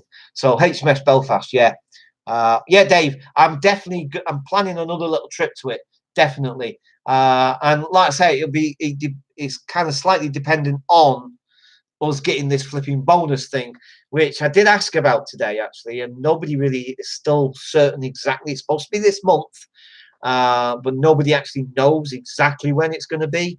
So, but it just seemed to be getting drawn out, and it's like, you know, I'm like, come on, flipping heck. Do you know what I mean? I'm dying to do some stuff with that. Do you know what I mean? Like I said, I want to get a new TV screen, because like this one, it'd be so much better to have a bigger screen so I can edit better. Do you know what I mean? Because at the moment with my editing, and because my screen it's not tiny, but it's, you know, it's not big either. And I'm so used to having that old screen that I had. And when I was editing, it made it so much easier to edit with that, because I had much more space and room to do stuff on my editor with. Anyway, and also it just looks better, and I want the big screen. So we've already checked that out in Curry's anyway. So I should be able to get one round about 200, maybe 250 quid ish, give or take. And then, of course, like I say, I want to try and do this Paris trip. But also, as part of all that, definitely want to do HMS Belfast. So I'm hoping that's going to happen in the next couple of weeks. I hope. Fingers crossed. But either way, to be quite honest, even if for whatever reason that doesn't pan out, for whatever reason, I don't know, you know, just, you know, if it doesn't, for some unbeknownst reason, we don't get that flipping bonus or whatever, or there's some sort of catch or whatever, I don't know. That either way, I'm still definitely planning on a trip back to HMS Belfast. She's definitely well worth a trip. I don't know if you guys saw that video, by the way, because like it was quite funny actually, because I kept because like I said before, anybody who knows even a little bit about ships or whatever, you're aware of the fact that when you're referring to a ship, particularly a ship, I think, but you can also say it about an airplane, you can say it about most big machinery, you can even say it about your car, essentially. But it's mostly, I think, if you notice, it seems to me, my perception is that it's mostly referred to ships, and you refer to them as she. Do you know what I mean? So, you know, oh, she's looking fine. Oh, she's running great today, or whatever, blah, blah, blah. Why we do that, I don't know. It's a bloke thing, I guess, I suppose. But we do. We refer them to as she. And of course, that's what I was saying. Like, and then I kind of turned around, and I was like, I thought it was really funny, actually. You know, when I says like, yeah, it's been a long time since I was on her. And then I suddenly thought that didn't quite sound right somehow. It didn't sound. And then of course I just carried on, and I was thinking this. What I when I was saying like, I'm not sure if she's affordable anymore or something like that. And there was other stuff, and I'm thinking like, flipping it, Paul, quick whilst you're ahead. Do you know what I mean? You know, quick, get some JCB keys, because you need to dig yourself out of this hole that you're digging. Oh boy, that was so funny. Yes, Paris. I would love to visit the. Yeah, I know. That's another thing. And Dan has suggested the same thing, that I should go and visit the catacombs if I go over there. Now, again, I will try to see if I can possibly, because again, from what I've heard on some of the YouTube channels and some of the other YouTubers that have been there and stuff like that, there are certain places where you can get in. What's that? Where you can get in. I was going to say illegitimately, but I don't. Do you know what I mean? Where you can get in where you unofficially. That was the word I was looking for. Where you can get in unofficially, and then there are parts where you can get in officially. And they always reckon that because of the nature of that place, it's always probably best to go in the official places and go with an official guide and this, that, and blah blah blah. But again, that probably costs money. So again, I'm not going to promise. I'm not going to say absolute definite. Yeah, we're going to go to the catacombs. I'll try and make that happen if I can. But again, obviously, no 100% guarantees. But I kind of hope to do that. I've just noticed how dark it's getting in here, by the way, as well. Let me just put a light on a second, because it is getting rather dark in here, guys. Probably sound like I'm a million miles away now. Hello, hello, hello.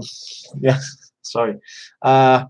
LOL. Heard that, Paul. Made me chuckle. I know. It was just so. Do you know what I mean? It was like, because I was trying to refer to it as, because that's what you do. You know, you say she or her. Do you know what I mean? And because of the way I was, it kept sounding a little bit rude every time I was saying stuff, and I'm thinking like, oh God, that sounds even ruder. And I'm thinking, oh no, what do I do? And I'm thinking, I better just quit, just stop whilst I'm ahead. Do you know what I mean? Oh boy, that was rather amusing. Oh dear. Oh, sorry, I've lost the chat again. So I'm sure that one of you guys are commenting, and I can't see it again. Sorry. It really does throw me that for some reason. Come back, come back. Oh boy. Right. Okay. Yeah. So, just made myself think of something else then when I did that. So I was watching something else just recently on YouTube, and there's this guy. I presume it's his wife. I don't know. It might be his friend or his sister. I don't know. I only caught maybe 2 videos of it. I can't even remember what I think it's called, The Real Life Peter Griffin. I think that's what the channel's called.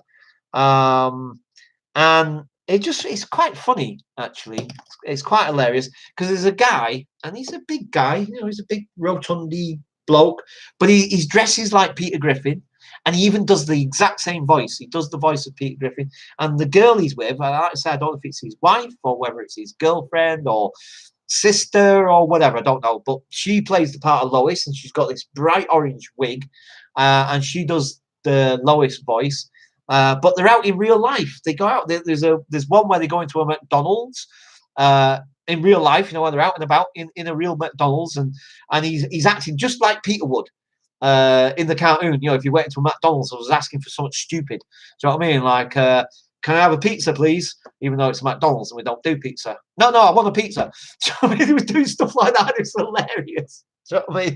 Because it's real life. You know what I mean? It's like, you know what I mean? And the people are like, you can imagine, like, what's going on? Is this guy for real? What is he a bit? What, you know what I mean? It's just awesome. Oh, you watch it? Yeah. Maybe it was you that put me onto it, Dan. I can't remember, to be quite honest. But either that, or I just stumbled across it. I can't honestly remember. But yeah, I checked him out a couple of times, and it's like, it's hilarious, it's so funny. Do you know what I mean? Because he goes out in real life and he acts exactly like Peter Griffin would, and it is so funny. It really is. Yeah. Sorry if I just sorry if I just anything. I'm back and forth getting ready to see The Nun. Oh, right. Yeah, the new horror film, isn't it? That's just come out. I'm getting my manly face on so I don't scream. Oh boy, no, exactly. It's like if I ever go to the cinema, and it's very rarely I go to the cinema to watch. I'll watch sci-fi in the cinema, but funny enough, I very rarely watch horror in the cinema. I think it's interesting, isn't it? not entirely sure the reasons for that, actually, but it's just the way things have worked out throughout my life. I very rarely go and watch a horror movie in the cinema, but I have on a couple of occasions with Joanne, because she's not a big horror fan. She never has been. But one of the set of films that she really, really liked was Paranormal Activity, especially the original one by the directors, Oren Peli. So, like, she really, really loved that movie, and we saw that one, and I think the second one, we both went to the cinema to see it. So I must admit, I kind of don't really like watching them in the cinema. I'm not sure why that is. And if I do, I'd rather sit somewhere secluded, so either right at the back so nobody can see me, and definitely in a corner somewhere, and hopefully with not many people around me. Maybe for those very reasons that you just mentioned, Dan, that I don't want people to see just how freaking or whatever. I don't know. I must admit, honestly, I don't really know what the reason is, but I've like I say, probably maybe one or two movies that I've watched in the cinema of scary movies. But like I say, sci-fi, tons of sci-fi in movies, absolutely. Interesting.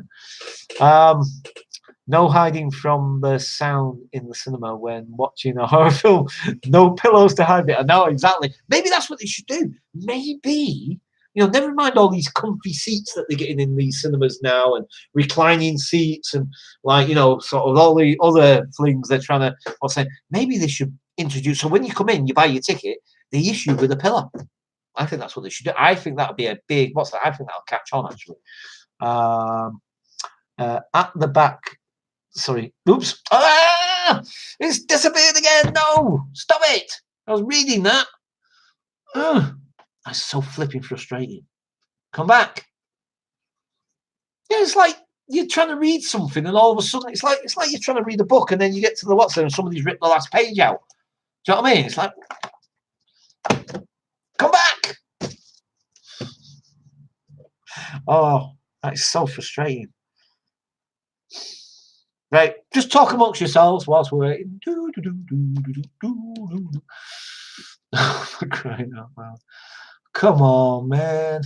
Technology, eh? I thought technology is supposed to be getting better. I thought it's supposed to be improving. Flipping heck. I think a caveman with 2 tin cans and a piece of string could do better. Oh, come on, man. This is ridiculous. Well, we're living in the 19th century now, are we? I thought this was the 21st century, supposedly the age of technology. Yeah. Hello? Can I have my comments back, please? Oh, crying out loud. Come on. What the heck? Ah, here we go. Right, do not disappear again. Right, sorry. At the back of the... So nobody sees you throw your popcorn in the air. I love it. You see, also, please try to remember, this isn't what I'm saying, but so think about this, right, guys? I don't think I've ever said this to you guys. But the thing with me is that when people say stuff to me, I have a head or a mind that, like, for some people, they perhaps see words or see the words people speak or whatever. When people say stuff to me, particular comments like that or whatever sort of thing, you see, I get literal pictures. Literal, you know what I mean? So I read something like that, or you say that comment to me. In my head, there'll be an immediate picture. I just got a picture straight away of literally popcorn just going right in the air sort of thing, and literally somebody sort of going, kind of thing, and the popcorn going everywhere. Do you know what I mean? That was brilliant. That was absolutely brilliant. Love it. Love it, love it, love it. Because, like I say, my head is almost like literal like that. Do you know what I mean? It's like, words, for whatever reason, translate automatically for me. I don't have to sort of like, I guess for some people, I don't know. I can't speak for other people. This is my head. It's not anybody else's head. I don't know what goes on in other people's heads necessarily. I can imagine that we have similar experiences, but like I say, in my head, it literally, your words will translate straight into a mental picture straight away. Do you know what I mean? And I love that about my head, actually. I love that. I love the way it does that. I think that's why I'm an artist. I'm a very visual person. like the Mr. Bean scene, if you have seen it. More than likely, and it rings a faint bell. I can vaguely remember it. Vaguely. I have watched Mr. Bean. I've watched him loads of times and lots of different things. But funny enough, he wasn't one of my most favourite characters of Rowan Atkinson, to be quite honest. Blackadder was my more. I love Blackadder because of that sarcastic sort of like. Do you know what I mean? I don't know. There was just something about that character particularly. But Mr. Bean, yeah, I like Mr. Bean because he was safe in a way. You know what I mean? He didn't have to worry that he was going to get too risque or, do you know what I mean, stray into an area that you feel a bit uncomfortable, you know, with the comedy or whatever sort of thing. So he felt safe, and he was kind of like, and he was a cheeky character and lovable and what have you. But I don't know. For some reason, I wasn't a massive fan of Mr. Bean. But like I say, I do like him, and I have watched a couple of the movies he's made. But yeah, I don't know. It's funny, isn't it?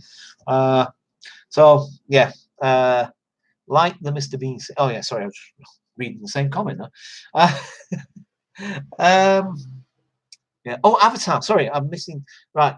Avatar was the best sci-fi movie I've ever seen in the cinema. The colours, yeah, no, the colours were stunning.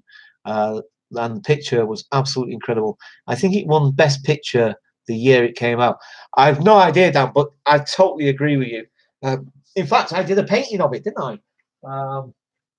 This is not the original painting, but that is a print that I did on my printer, but it's printed onto canvas because you can buy sheets of canvas from Qatar. And then I've got a photograph of the original picture on my computer. And then I put the piece of canvas onto my printer, and I printed it out. So that's actually on a piece of canvas, but it is printed from the computer. So I think it came out quite well, actually. But the original is much bigger than that. And the original painting is I gave to Nolia, the lady who owns that gallery, the one where I had my first exhibition. I don't know how loud that's coming across to you guys, but that's another. Do you know what grinds my gears? It's another pet peeve of mine. There's people that play that. I love music, and I love most genres of music. Yeah, I mean, obviously my favorites being electronic dance and trance and stuff like that. But like I say, I love all forms of music generally, and I am a massive fan of music. Period. But when they're doing that boom, boom, boom, boom, and it's that deep bass, like it's like they're trying to outdo each other. I swear to God, I can imagine in 20 years' time or whatever, when they're however old they are now, to however old 20 years from now they are. And I can imagine that they've got hearing problems and all the rest of it. And they go, sorry, I can't hear you properly. I think to myself, well, serves you right, really. Because how stupid to have a bass so flipping, what's the name, in a small confined space like a car. Well, tough shit, mate. You shouldn't, you know what I mean? I mean, you know, play your music, fine, no problem. But don't inflict it on everybody else around you. You know, it's like, sorry. See, you can tell that grinds my gears. Sorry. Blackadder is one of my favorite series ever. I don't cry often at TV. However, in the end of Blackadder goes forth the World War One series when he goes over the top of the trenches and gets killed, gets me. Do you know, I never did see the end of the series for one reason or other. I can't remember why particularly, but I never did get to the end of that series. And to this day, I've still not seen the end of that series. So maybe I should look it up and check it out. Love both shows. My favourites were Keeping Up a Pit. Oh my God, yes. Yes, Hyacinth Bouquet. Don't you know? Not, what was it? What's her actual name supposed to be? Bucket. I know the Bucket, but it's not still Hyacinth's Bucket, is it? Oh, anyway, now it's funny because me and Joanne, used to joke about that all the time because I used to say to Joanne, like, you're just like her because you like shopping in Marks and Spencers and whatever, and this, that, and the other, and blah, blah, blah. And I said to her, like, yeah, you're definitely Hyacinth Bouquet, aren't you, sort of thing. And she said, no, I'm Joanne Dubois, don't you know? And I thought that was really funny. Oh, man. She's got a good sense of humour, as Joanne. Yeah, keeping up, and as time goes by, yeah, I vaguely remember that one, but you know, again, it wasn't one that I really got into that much. Keeping Up Appearances, though, I really like that one. The poor suffering husband who constantly had to just put up with Hyacinth, and yeah, and of course, for me, some of the other classics would have been like The Good Life, and there was a couple of others around that 70s. So late 70s, early 80s, kind of, what's the name? And of course, The Young Ones. Loved The Young Ones. Oh, I used to love The Young Ones. So funny. So funny. Into Monty Python. Yeah, I like some of their stuff. Again, I'm not a massive big fan. They didn't really rock my world or rock my boat necessarily. But yeah, definitely like some of their stuff. Like some of the movies. Life of Brian, really good, really cool. Like some of the stuff in there, definitely. But again, they didn't. I wasn't like massively into them necessarily. I mean, Only Fools and Horses. Now that I've watched virtually every single episode, and I would watch them again and again, because for me, Only Fools and Horses just classic. Two Ronnies, especially the sketches and stuff that they did. The one with the shopkeeper. Oh, and especially now that I'm working in the shop. It makes me laugh every time. I mean, the thing is, when I'm serving customers, sometimes I feel like I'm falling into that role of Ronnie Barker. I go, oh, no trouble at all, sir. No, absolutely, sir. Absolutely, no trouble at all. Have you ever seen that episode or that particular? It's on YouTube. Just Google it. Two Ronnies shop. Something I don't know. I can't remember. But it's where Ronnie Barker is obviously the shopkeeper, and Ronnie Corbett comes in, and he's the most difficult, obnoxious customer ever. And Ronnie Barker is trying to be this most polite, shop guy ever. And even he gets to the point where eventually he loses it. And this little old lady comes in to get some toffee or something, and she asks it to be broken up, and then you start smashing the hell out of it, and like the poor old lady's getting like terrified as he's going like nuts. Oh, it's hilarious, absolutely. Yeah. Oh, the fork handles, yes, the fork handles, so funny. That sketch is brilliant. That is so funny, man. It's like, fork handles. No, fork handles for forks. It's classic, absolute classic. Love it. Oh my god, so funny, so funny. Oh, hello. Yeah, that was another good one. Yes, I used to love that. Are you being served as well? You know, Mrs. Slocum's pussy. Is Mrs. Slocum's pussy? Is it okay? Has it had its milk yet? Last of the Summer Wine. Oh, that's another classic. Yes. Compo. What was it? Compo, Foggy and Clegg. I think I've said that around. It's been a while. But yeah. Oh, Nora Batty. Oh, awesome, man. Absolutely awesome. Rising Damp. Oh, flipping at you guys. Oh my God. Oh, you're bringing it all back now, aren't you? I mean, flare for your neck. Oh, Miss Jones. I can't do it. I can't do a Risby. Terrible Risby that was. Oh, they are so classic. Absolute brilliant. Where is all that good comedy gone? Oh, and maybe I'm showing my age. I don't know. Maybe I'm turning into the old fuddy duddy or something. But it does. I mean, then again, I've got to be fair. I don't watch TV anymore. I haven't watched TV in years, and I don't see that much comedy these days. I tell you, one that I do like is an American guy, and the only reason why I mention this is because he's on YouTube. He does live shows all around the country, all around the world, and he's a ventriloquist. Now, I know that, like, from my time as well, ventriloquist acts were a bit I thought a bit naff really, because like obviously we knew it was them doing the voice, and some of them were not very good, so you could see some were quite good and could roll their voice really, really well. But they became a bit like lame, didn't they? Well, I think so anyway. They became a bit lame. It's like, yeah, so you can make a dull talk. Yeah, great. You know what I mean? And yeah, the comedy's a bit funny, but yeah, whatever. But this guy, it's like he's kind of reinvented it to me, and he's brought it back. And he's an American guy. Jeff Dunham, he's called, and he's done this little skit of 24. You remember the series 24 with Kiefer Sutherland?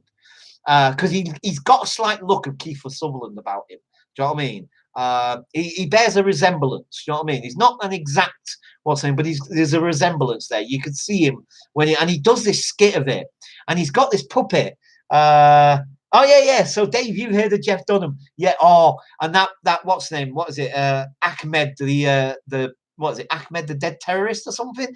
Oh, that is hilarious. Do you know what I mean? I get you. Oh, it's so funny. And he does this skit, like I said, he does this whole. It's about I don't know 6 minutes long, maybe a bit longer, maybe 10 minutes, 6 minutes. And he does this sort of skit of 24, and it's absolutely hilarious. It really is. Yeah, silence. I kill you. I know, it's so funny. It's just a flesh wound. What? It's just a flesh wound. As he sat there as a skeleton, it's like, oh man, it is so funny. I loved it, and I think for me, he's kind of brought that ventriloquist thing back to me. Do you know what I mean? Because when obviously as a kid, you can see how you could get into it because it's a puppet and it's blah blah blah and this that and the other. Da, da, da. But when you become an adult and you see these, and especially when Orville thing came along, sorry, but I'm sorry. I think maybe the less said about that, the better, because I'm no, sorry, Orville thing, no, forget it. You know that's when I think it died a complete and utter death. The ventriloquist thing, a green fluffy duck thing. Do you know what I mean? With the most high squeaky pitched voice you've ever heard in your life. Nah, sorry. So thank God for Jeff Dunham, because he's definitely brought it back, and in a good way. Do you know what I mean? Comedy shows from UK are so much better than from yeah. I think though their comedy is changing. I think we're rubbing off on them, to be quite honest. I think we are. But I know what you're saying, Dan. Definitely. Sorry. The reason why I said Dan is because I'm not always looking at the names straight away. I'm looking at the little icons, because sometimes I find it easier just to look at the icon so I know who I'm talking to. And Dan's icon is blue. Ruth's is green, I know, but they're very similar because I'm looking at them from this way. So for a second, I thought it was Dan saying that, but it's actually Ruth. Apologies. So Ruth was saying comedy shows from the UK are so much better than from the US. But I was trying to say, I think to some extent, and I might be wrong because I've not watched a heck of a lot of US comedy shows for a long time. But I think, you did have some gems there. I mean, Taxi, I think, was a pretty good one, to be quite honest. You may disagree, I'm not sure. But Taxi, I used to really love Taxi. Danny DeVito and all them lot in there. What was it? There's a couple of others as well. What was that one with Cheers? But I know that one was, for me, it was kind of like, it's got its moments, but it wasn't like, what's the name? And I think, and again, this is just my opinion. I'm not saying I'm right necessarily, but I think American humor and British humor they're slightly different. And I think I'm not 100% sure exactly the difference. Faulty Towers is another I like. Yes. Oh yeah. Awful. Yeah. No, Faulty Towers was. Yeah, that was another classic. But again, funny enough, wasn't it? Like I said, Rising Damp, Two Ronnies. See, I didn't like Morecambe and Wise that much either. I liked some of their stuff, but again, I thought they were a bit dry. They were just a little bit. Do you know what I mean? The Two Ronnies, I think but that isn't that interesting, because I think comedy is a very funny thing, and I think it's in the entertainment world. And again, this is just my opinion. I'm not saying that, other people can disagree, and that's fine. You know what I mean? Because my opinion doesn't necessarily mean anything. Do you know what I mean? But I think that comedy is one of the hardest, if maybe not the hardest, part of entertainment to pull off, and to pull off well. I think. And I think it also depends on your audience, of course, as well. Absolutely. But I think, to pull off comedy and to get, and I think also comedy is definitely to do with chemistry between people. To be quite honest, that's my little take on it. I don't know. Sorry. Ooh, I'm gonna have to get a cup of tea, I think, in a minute. My throat's getting a bit, and it's like scratchy, like. Sorry. Right. Let me try and catch up. Older ones are good. Didn't like Cheers. Yeah, I was like 50-50 with that. There was moments, but yeah, I wasn't a big fan. More freedom in the UK. Oh, that's interesting.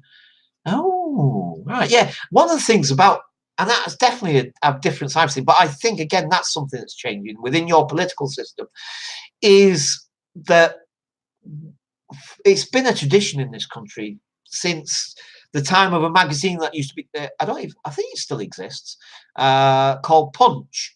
Literally, I think it's derived from like the Punch and Judy thing. But there's a newspaper or something like that, periodical or whatever it is, I can't remember. But it's called Punch, and it's a political thing. And it's a lot of political satire, sorry. And anyway, basically, we've had like a long tradition throughout our history of poking fun at politicians, particularly, and it doesn't matter what stripe of what's the politician they are. Do you know what I mean? They all get it. Do you know what I mean? Left, right, whatever they are, middle, whatever, they all get it, sort of thing. And so we've had a bit of a tradition of that. Particularly within our comedy, that's the satirical, satire type stuff. So yeah, and I guess in that sense that we've had a lot more freedom in terms of like, what is considered to be, fair game for comedy, essentially, I guess. The Persuaders, Tony Curtis. Oh yeah. That was another I used. Oh, the Persuaders. And do you remember the one with what was the ghost one? Oh, it's on the tip of my tongue. Randall and Hopkirk. Anybody remember Randall and Hopkirk? Come on, please tell me you remember that one. We are so politically correct here. Yeah. No, I know. Actually, I won't get into that right this minute, because there is a thing about politically correct, and it was Cenk Uygur that pointed it out, and it was something I never knew until recently in terms of where that actual terminology comes from and what it actually means. It's not what we tend to think of it these days, sort of thing. It's far widely used to describe lots of things that it doesn't actually really pertain to. So anyway, again, it's not that I don't, because it's really interesting and it's a really interesting subject, and I definitely would like to discuss it. But maybe we leave that for the next week, perhaps next Monday. I'll write it down. In fact, I'll write that down. It's like making an agenda for a meeting. This is right. Next week on the agenda, we'll have blah blah. I love abandoned buildings. Oh yeah, absolutely. Same here. Ghost Freaks. Hi, Ghost Freaks. Hi, mate. Good to see you. But yeah, that's definitely another thing that I need to try. I really want to do another abandoned. I did, like say, Homerton Hospital. I did it twice, and I loved both times when I went there. I went in the winter and I went in the summertime, and I absolutely loved it. And I am definitely going to do another one at some point. There's no two ways about it. It's just about finding somewhere. But anyway, blah blah blah. We'll get back into that one in a second. But I just wanted to. Anybody actually remember Randall and Hopkirk? Because that was so cool. I loved it because his partner was a ghost, wasn't he? They were like a detective team or something. And then his partner died, but then he came back as a ghost, and he used to help him in investigations. And it was called Randall and Hopkirk. because like I say, they used to be like this investigation duo, you know what I mean? They were like private investigators or whatever. It was cool. I loved it. Absolutely loved it. That was the 60s. That was definitely a 60s program. That was. I went to Irish Uxbridge one. Oh, nice. Yes. Yeah, I went there, but I couldn't get in because it was all fenced off at the time. And as I explained in the video, the thing is that, like, as you can see, I'm no spring chicken anymore. And my days of climbing over fences and walls are sadly past me. So, I just wouldn't fancy trying to. I mean, if it's fairly easy to get over or fairly easy to get under or whatever, I'll probably try. But, the way those fences looked that day, I just thought, nah, you know what I mean? Because knowing my luck, I'll end up doing myself a mischief trying to get over the flipping thing. Do you know what I mean? So, yeah, no, exactly. But you're a youngster, because I have checked out your channel, by the way, mate. Because I always like to make, find out who subscribed to me. New subscriber, by the way, folks. Ghost Freak. If you want to go and check him out, he's only a young lad, but he's very welcome. Yeah. But yeah. I mean, do you know what I mean? I couldn't do that. I see it's interesting place, but I think it will be knocked down soon. Yeah, I know, that's the thing. That a lot of them are getting knocked down, mate. I mean, that Homerton Hospital, the one in Radlett, like I said, I don't know if you've seen that video that I made. In fact, there's about 5 or 6 videos of it that I did, because I went there twice, and there's probably at least 3, maybe even 4 videos of each time I went. And that is now, you can't go anywhere near it now, because like they're literally demolishing the whole thing. You can't get anywhere near it. Thanks for the shout out. No, my pleasure, mate. My pleasure. No problem. I watched Dark Arts Paranormal Abandon Explore. It didn't go to plan. A guy was chasing them in a car with a gun that was in the UK. Holy, I know that guy. Well, I don't know him. I mean, I know of the channel because I've definitely caught a couple of his episodes. But I've not seen. I don't think I've seen that one. They're chasing him with a gun. Oh my god! Holy moly! See, that's another thing. You see, abandoned explorers, you really do have to be careful. Do you know what I mean? Where you're going and what have you, sort of thing. So I think it's always best to sort of do a recce first. So if you're going to do an abandoned explore, go there during the day first, whatever, check it out, check out the area. Do you know what I mean? Sort of get a sense of what you're walking into and stuff like that, because you just don't know who's about. Do you know what I mean? And who might be living there, sleeping there, whatever, blah, blah, blah. So it's always better to check these things out, definitely. Sorry, let me catch up. Their latest vid, right? I'll have to check that out, definitely. I got into these types of urbex because of Ali Law. Oh, right, okay. Not heard of Ali Law, to be quite honest.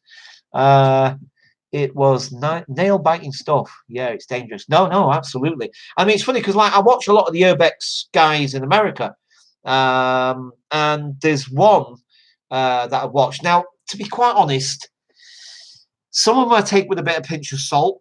To be quite honest, because I swear to God, I can't prove it, and I can't say 100%. But in the back of my mind, there's a little naggly thing that's saying, like, I just wonder whether some of it is set up. Do you know what I mean? Now, I could be wrong, and I'll take it completely back if I am absolutely 100%. But anyway, there's one set of ones that I watch. Urban Explore, Urban Ghost. Like the channel, I'm subscribed to it, and I watch their videos all the time. And they do long videos as well. They're usually 30 minutes, sometimes longer. Very rarely do they do really short ones, but they're usually in double figures. But yeah, they usually do quite long videos, and it's usually an urban explore. But also they pick up lots of EVPs and stuff like that, blah blah blah, and so on and so forth. But anyway, there was one time where they went to this place, an old boatyard or something, and basically they're mooching around this boatyard. They'd been there a couple of times before, apparently.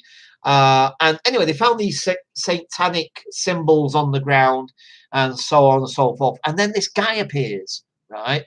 And he's dressed in sort of like, not quite robes, but it looks like maybe some kind of robe type thing, I think. Very dark clothing anyway. But I think he might even have shorts on, or those long shorts, or whatever you call them. But anyway, he's acting really weird.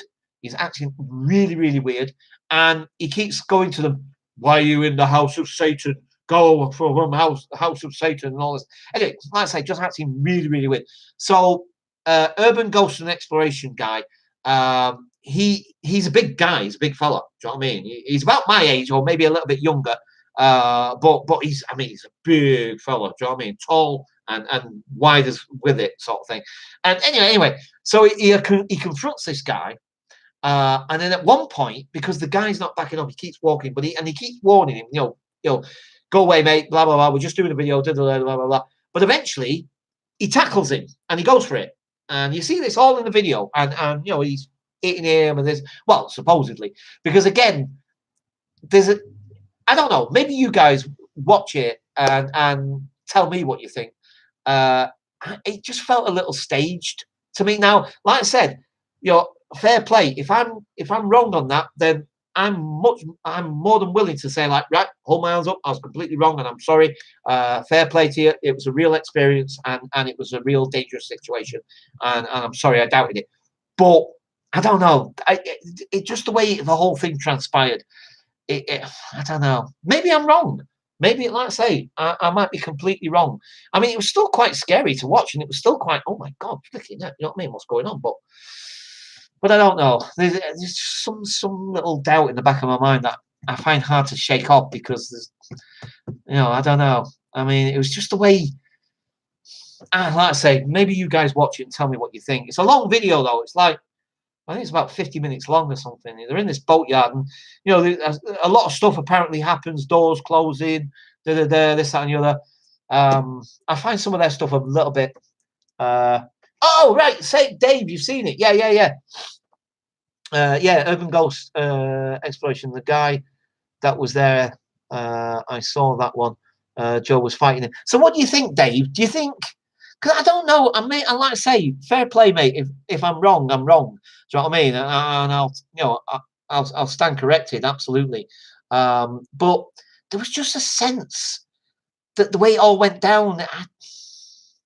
Obviously, I wasn't there, so I can't really say. I mean, if I'd been there with them or something, it might have had a whole different vibe to it. Do you know what I mean? When you're watching it on a screen in the safety of your own home, I guess it's easy to be an armchair critic. You know what I mean?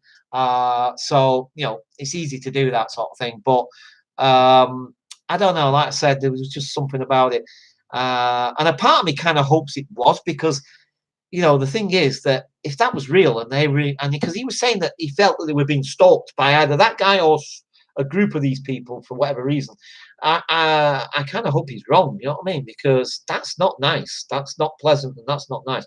Because love them or hate them, they're just doing an explore, and they're just doing it in their own style or whatever. They're doing no harm to nobody. Do you know what I mean? So. You know what I mean? And they were willing to black off and say, like, look, sorry, we didn't mean to be in your space, blah, blah, blah. We're just doing a video. Da, da, da, da, da. Do you know what I mean? But that guy was acting very bizarrely. So I like you're okay with the opinion. What? Sorry. Hang on. Sorry. I like you're okay. Oh, I think you're saying, I like that you're okay with the opinion. Sorry, Ruth. Not quite getting that one. Sorry, Ruth. Well, I'm a bit not sure of that one. Yeah, whether it was staged or real. Yeah, like I said, Dave, there was just, and I think it was also the fact that the way, because yeah, fair enough, the guy was being quite confrontational and he was going forward and forward. He wasn't sort of backing off. A lot of people, I've seen lots of YouTubers in very similar situations, maybe not necessarily with somebody that appears to be acting a bit like, although some of them have been acting a bit crazy, and I'll grant you, the guy did come off as really weird and freaky. Do you know what I mean? Especially the fact that you're saying, what are you doing in the house of Satan? It's a flipping abandoned boatyard. Do you know what I mean? It's like, what the heck are you talking about? But, do you know what I mean? Again, that might have been part of the whole, what's the name? For me, it was kind of like, did he really need to then jump straight into the guy's face? I mean, couldn't they just kept them backing off and saying, "Look, mate, we're going, blah blah blah." This, like, I've seen a million YouTubers do similar things where they've just got backed off and said, "Right, we're leaving, mate," and this, that, and the other. Even if the other person has continued to be a little bit whatever. Do you know what I mean? Now, okay, you could argue, well, he's a big bloke, he's not really that frightened of, like, the guy was maybe a little bit smaller and so on and and it's always hard to judge, and it's always hard to put yourself in the shoes of that person because you really don't know. You know the amount of people that say 100%, no, I would never do X, Y, and Z, or I'd never do that, or I wouldn't be scared, or I wouldn't be fooled by this, or whatever. The amount of people that I don't say any of those things because I don't honestly know 100%. There's no way I could know until I'm in that situation, and then whatever action I take, I can then say from previous experience I acted in this way. And I think every situation would be different. You would act differently in each situation.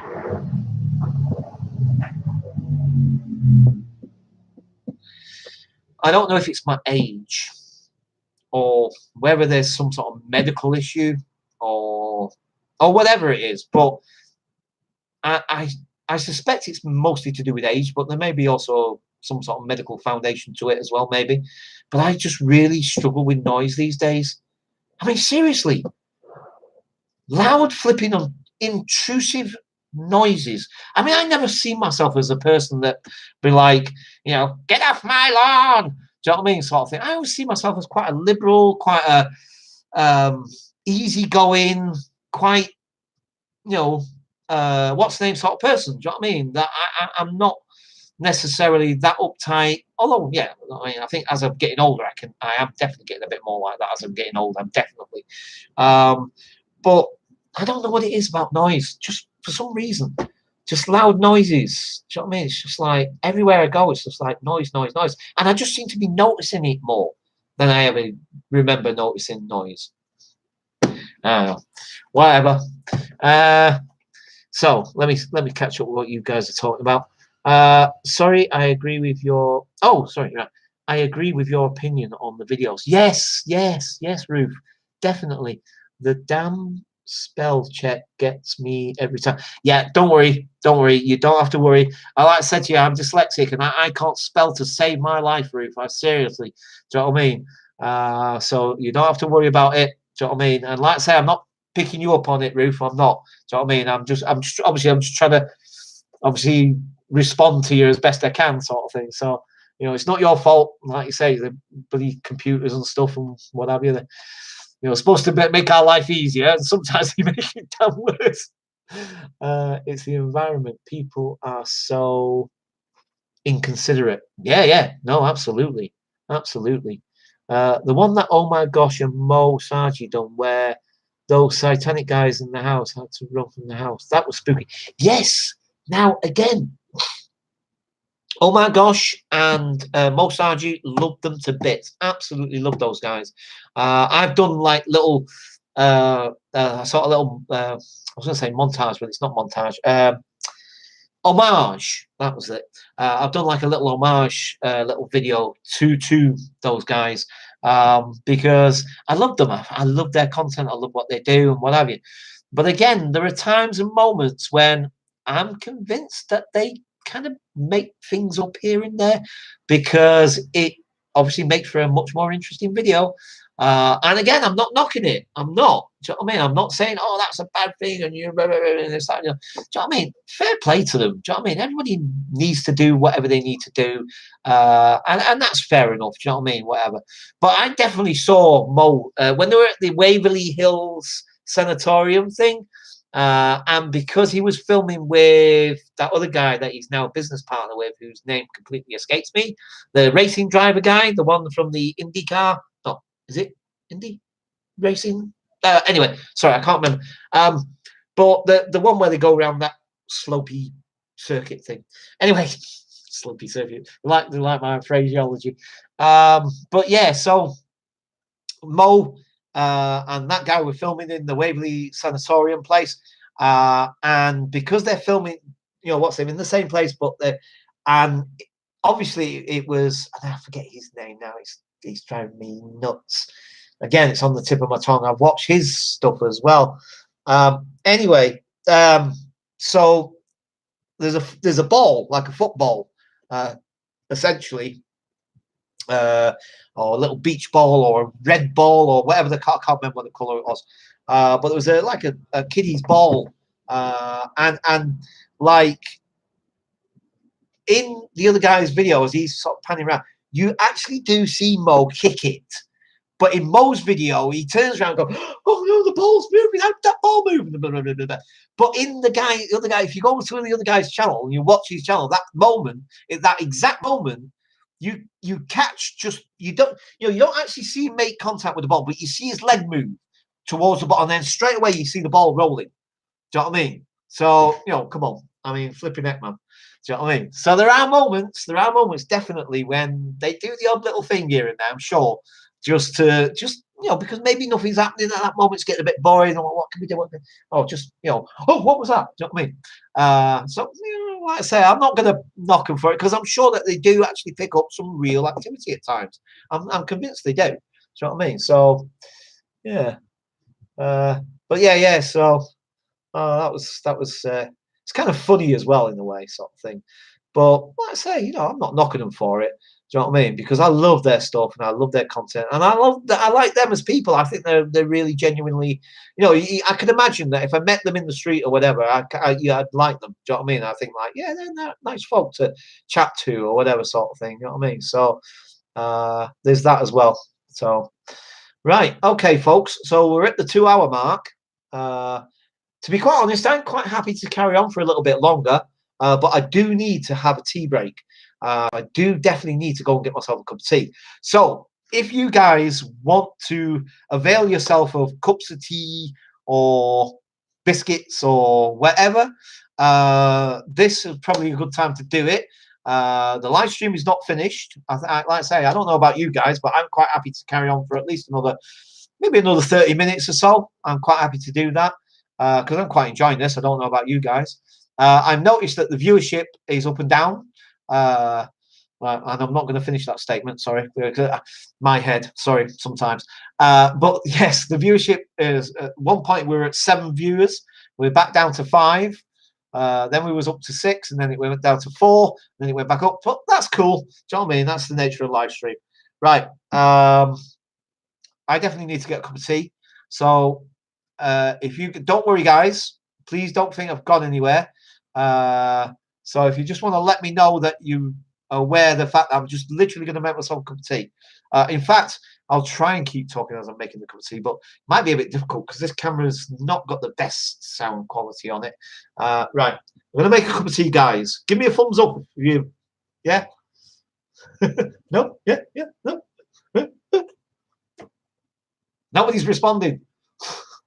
Thumbs up. And I know you've heard me and you know and you understood, and you're not going to think like, where did Paul go? Is the stream ended? What's going on? What's happening? Nobody's responding. Okay, well, folks, I'm gonna. Oh, all right, cool. No problem. I'm gonna go and grab a cup of tea. Talk amongst yourselves, guys.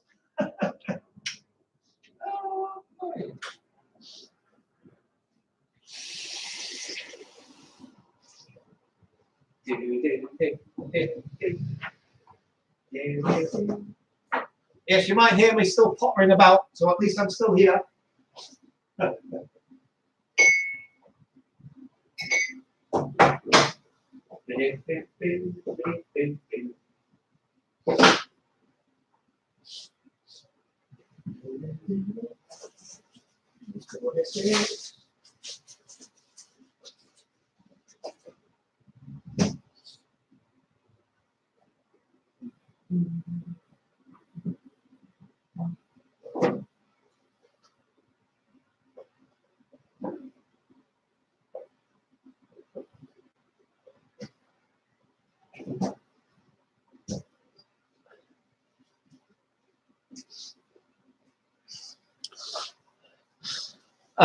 Yeah, also, guys, just made me think then when I was going into the kitchen. Like I said, regarding this, oh look, see, we're down to 3 viewers now. Oh no, everyone disappeared. It's like, oh, was Paul gonna? Yeah, so just made me think then in the kitchen. I'm planning on watching Proving Demons live stream. Ah, do you know, I have watched a couple of his. Again, maybe I'm just too fussy or something, but and maybe I need to watch a few more of his, because I must admit I've only watched a couple. I watched the Divot Box one, and I think there was a Haunted Doll one. But so I've only watched a couple. So to be quite honest, yeah, he's. Hang on, sorry, I didn't finish reading your comment either. Sorry. He's going to be getting rid of his Divot Box. He's been having problems with it. Oh, okay. Yeah, I don't know. Yeah, I'll give him another check out, definitely. Already got mine. Only have chocolate chip cookies. Oh, nice. Yeah, I've got. Well, they're in the kitchen in a minute. I'll show you in a minute. Actually, don't worry. Sorry, this feels so rude leaving you like this.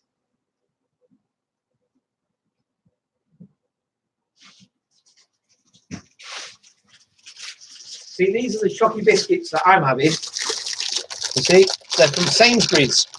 Sainsbury's own brand. So, oh, sorry, up there. So that's the ones I'm having. Dark chocolate. I love dark chocolate, and I am definitely a chocoholic. And like I said, these are Sainsbury's own brand, but compared to the Tesco's own brand, these are really nice. Actually, they're really nice, and they're only 80p for a pack, and they're quite a big pack. Like I say, you know what I mean? Back in a sec. Sorry.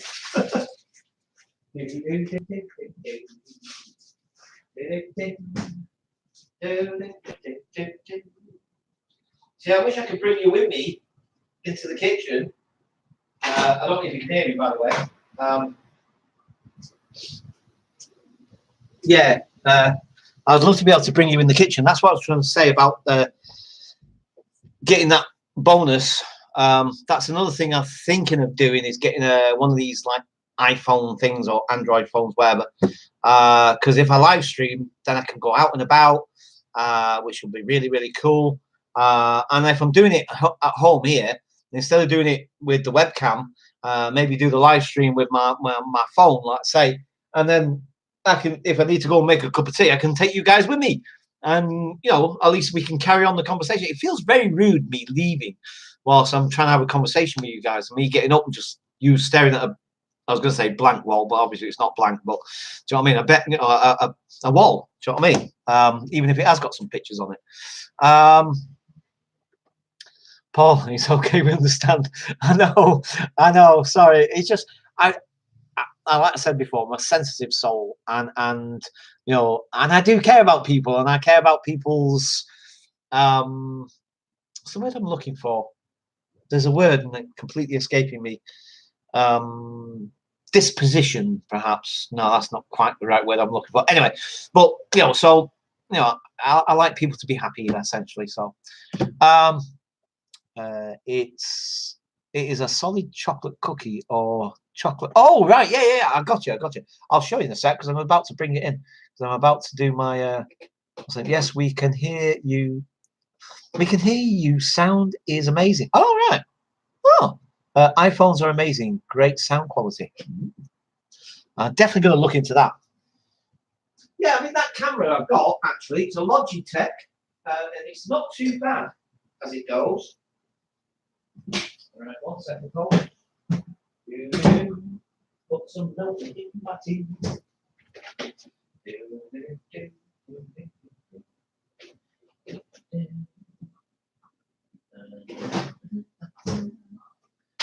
Right.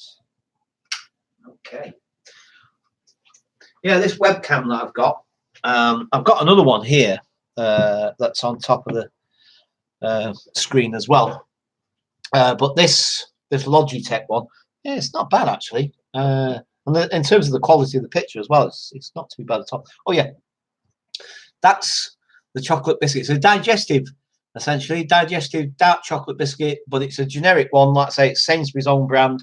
But they're just as nice as if it was a McVitie's, to be quite honest. In fact, to be perfectly honest with you, I think they're nicer than McVitie's, these ones. And they're only 80p, like I said. So why buy a flipping packet of McVitie's, which will cost you maybe, I guess it depends on which ones you buy, but, I don't know, let's say like 180 instead of 80p. Do you know what I mean? You can get these, and they're just as nice, if not nicer, actually. Yeah. Right. Now, hey, I'm being rude again now. I'm trying to talk to you with a mouthful. Generic iBook for me.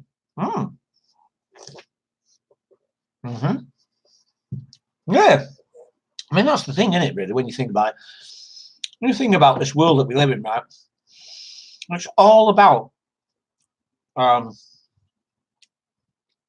money, and that's all about flipping brand names and stuff like that, isn't it? And it's like, when you think about it, we still buy into this notion, this idea that, if you buy a brand name, then you're buying quality, you're buying some kind of assurance that, so if you spend that little extra for, say, I don't know, Heinz tomato sauce. Now, don't get me wrong, there are some products that, if you buy the cheaper versions, do taste pretty, yeah.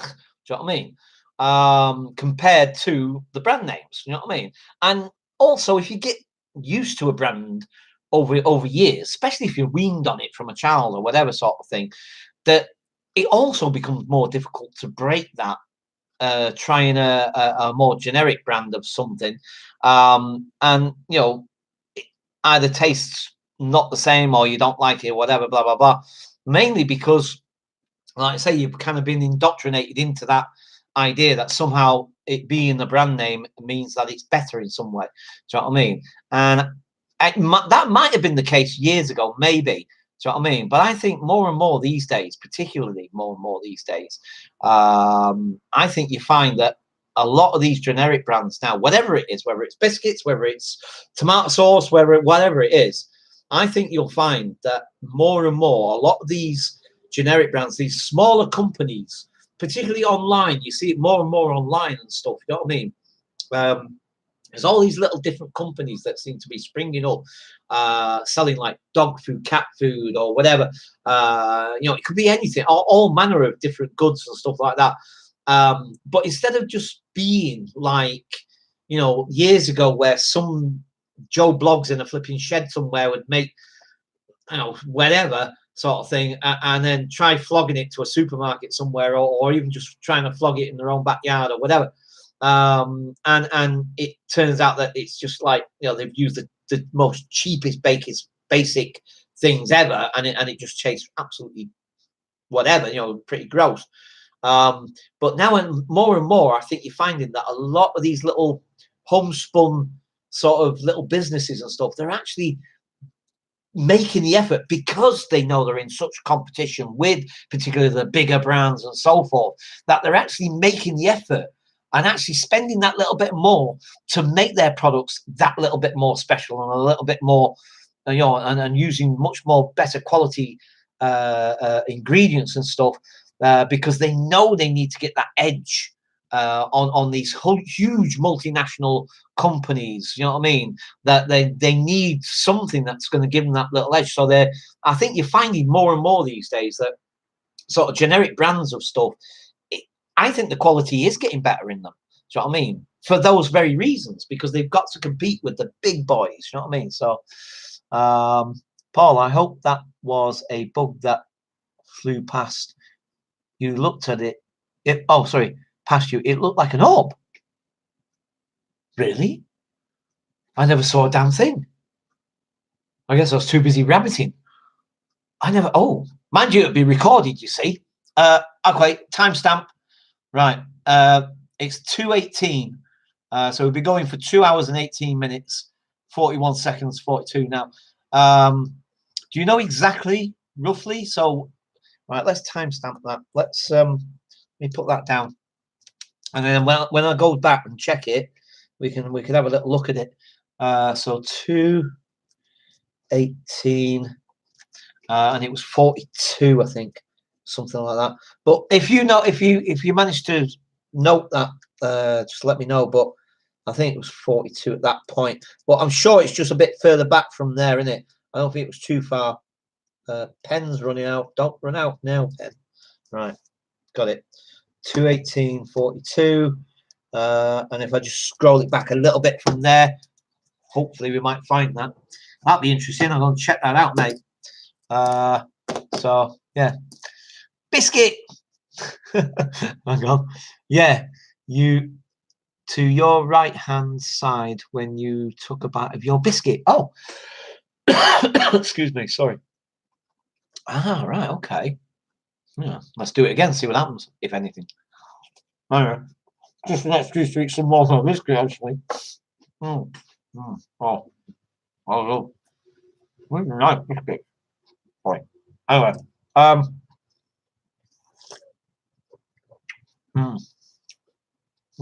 my finger's getting sore. I bet you're thinking like, that's a random thing to say. Right. I'm not pointing at you, so I'm not being rude. But I don't know if you can see, probably can't actually, because the closer I get, it's what's them. But I don't know if you can see that very clearly. No, it's very blurred on here. Anyway, there's a callus developing on the tip of my finger, and that's from constantly stabbing the screen on my till.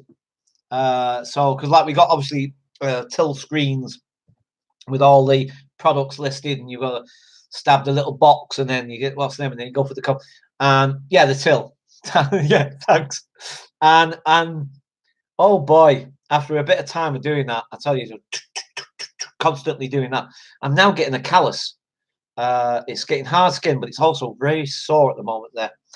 I'm gonna have to figure a different way of doing it. I think not just changing fingers either, because I'm using my index finger. I'm just, you know what I mean, because it's the most what's the name finger to use. And it's, anyway, I'm sure I'll come up with a way of trying to avoid that. I'm sure. Sorry.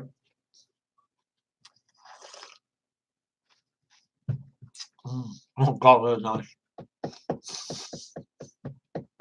Swear to God, I love chocolate, man.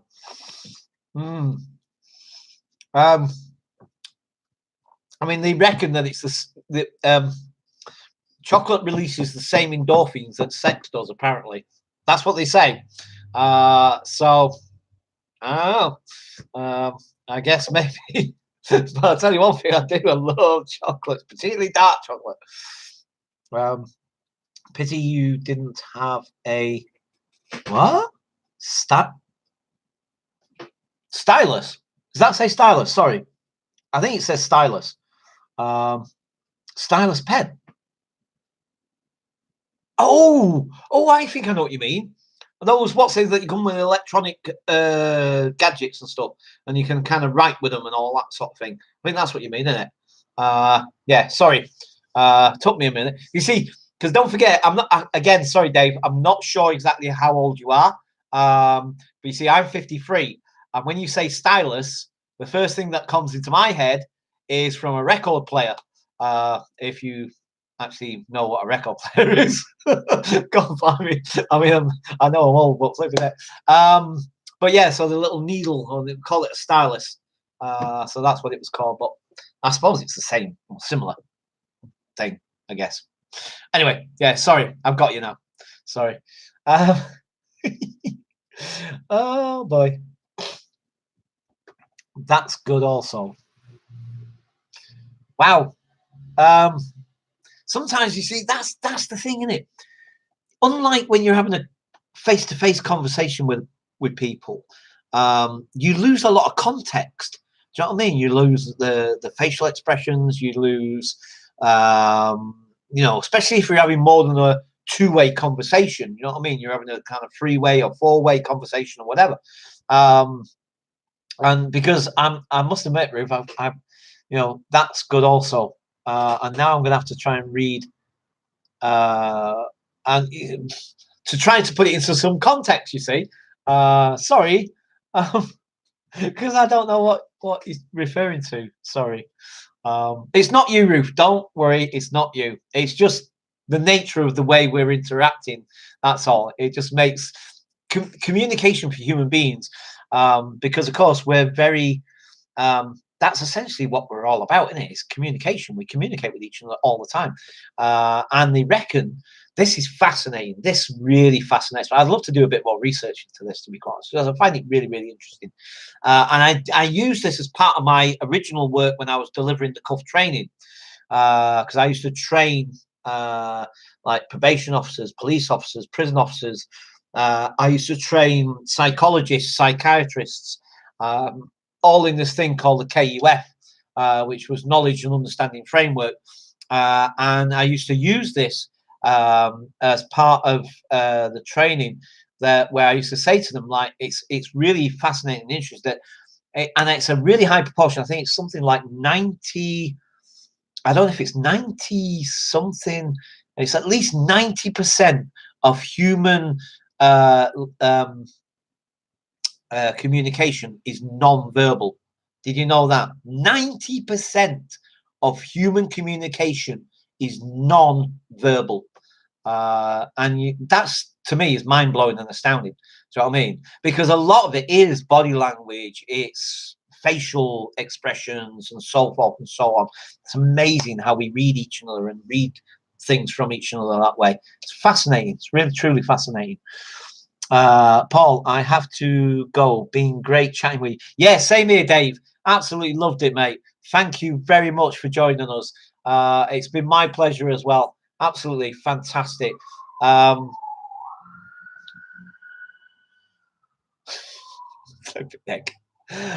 my, yeah, no, honestly, fantastic, guys. And I definitely need to do another video as a way of a big thank you to all of you, because you've been amazing, fantastically supportive, and just awesome.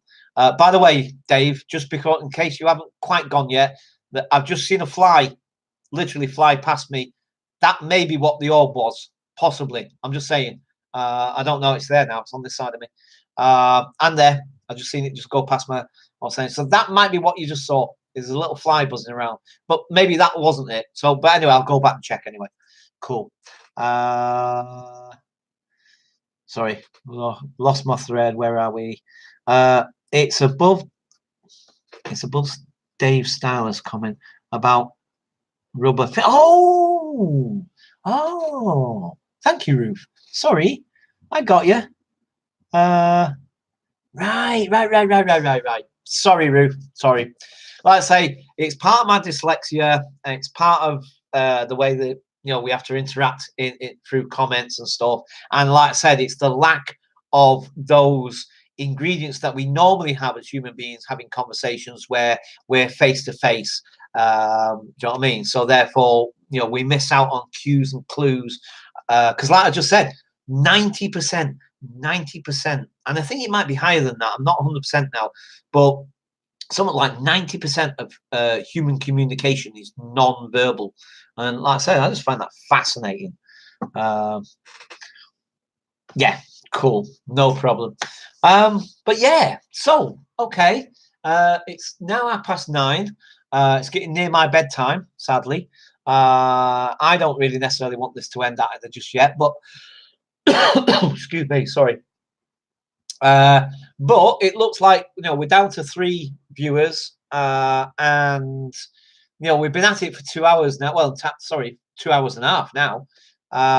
So yeah, I think maybe we draw this to a natural conclusion. I think maybe that's kind of the limit that we'll stick to from now on. I mean, it's not written in stone. And if one night we've got half a dozen or more people join us and the conversation's really flowing and so forth and what have you, I mean, I'm not going to necessarily stick rigidly to that particular length of time.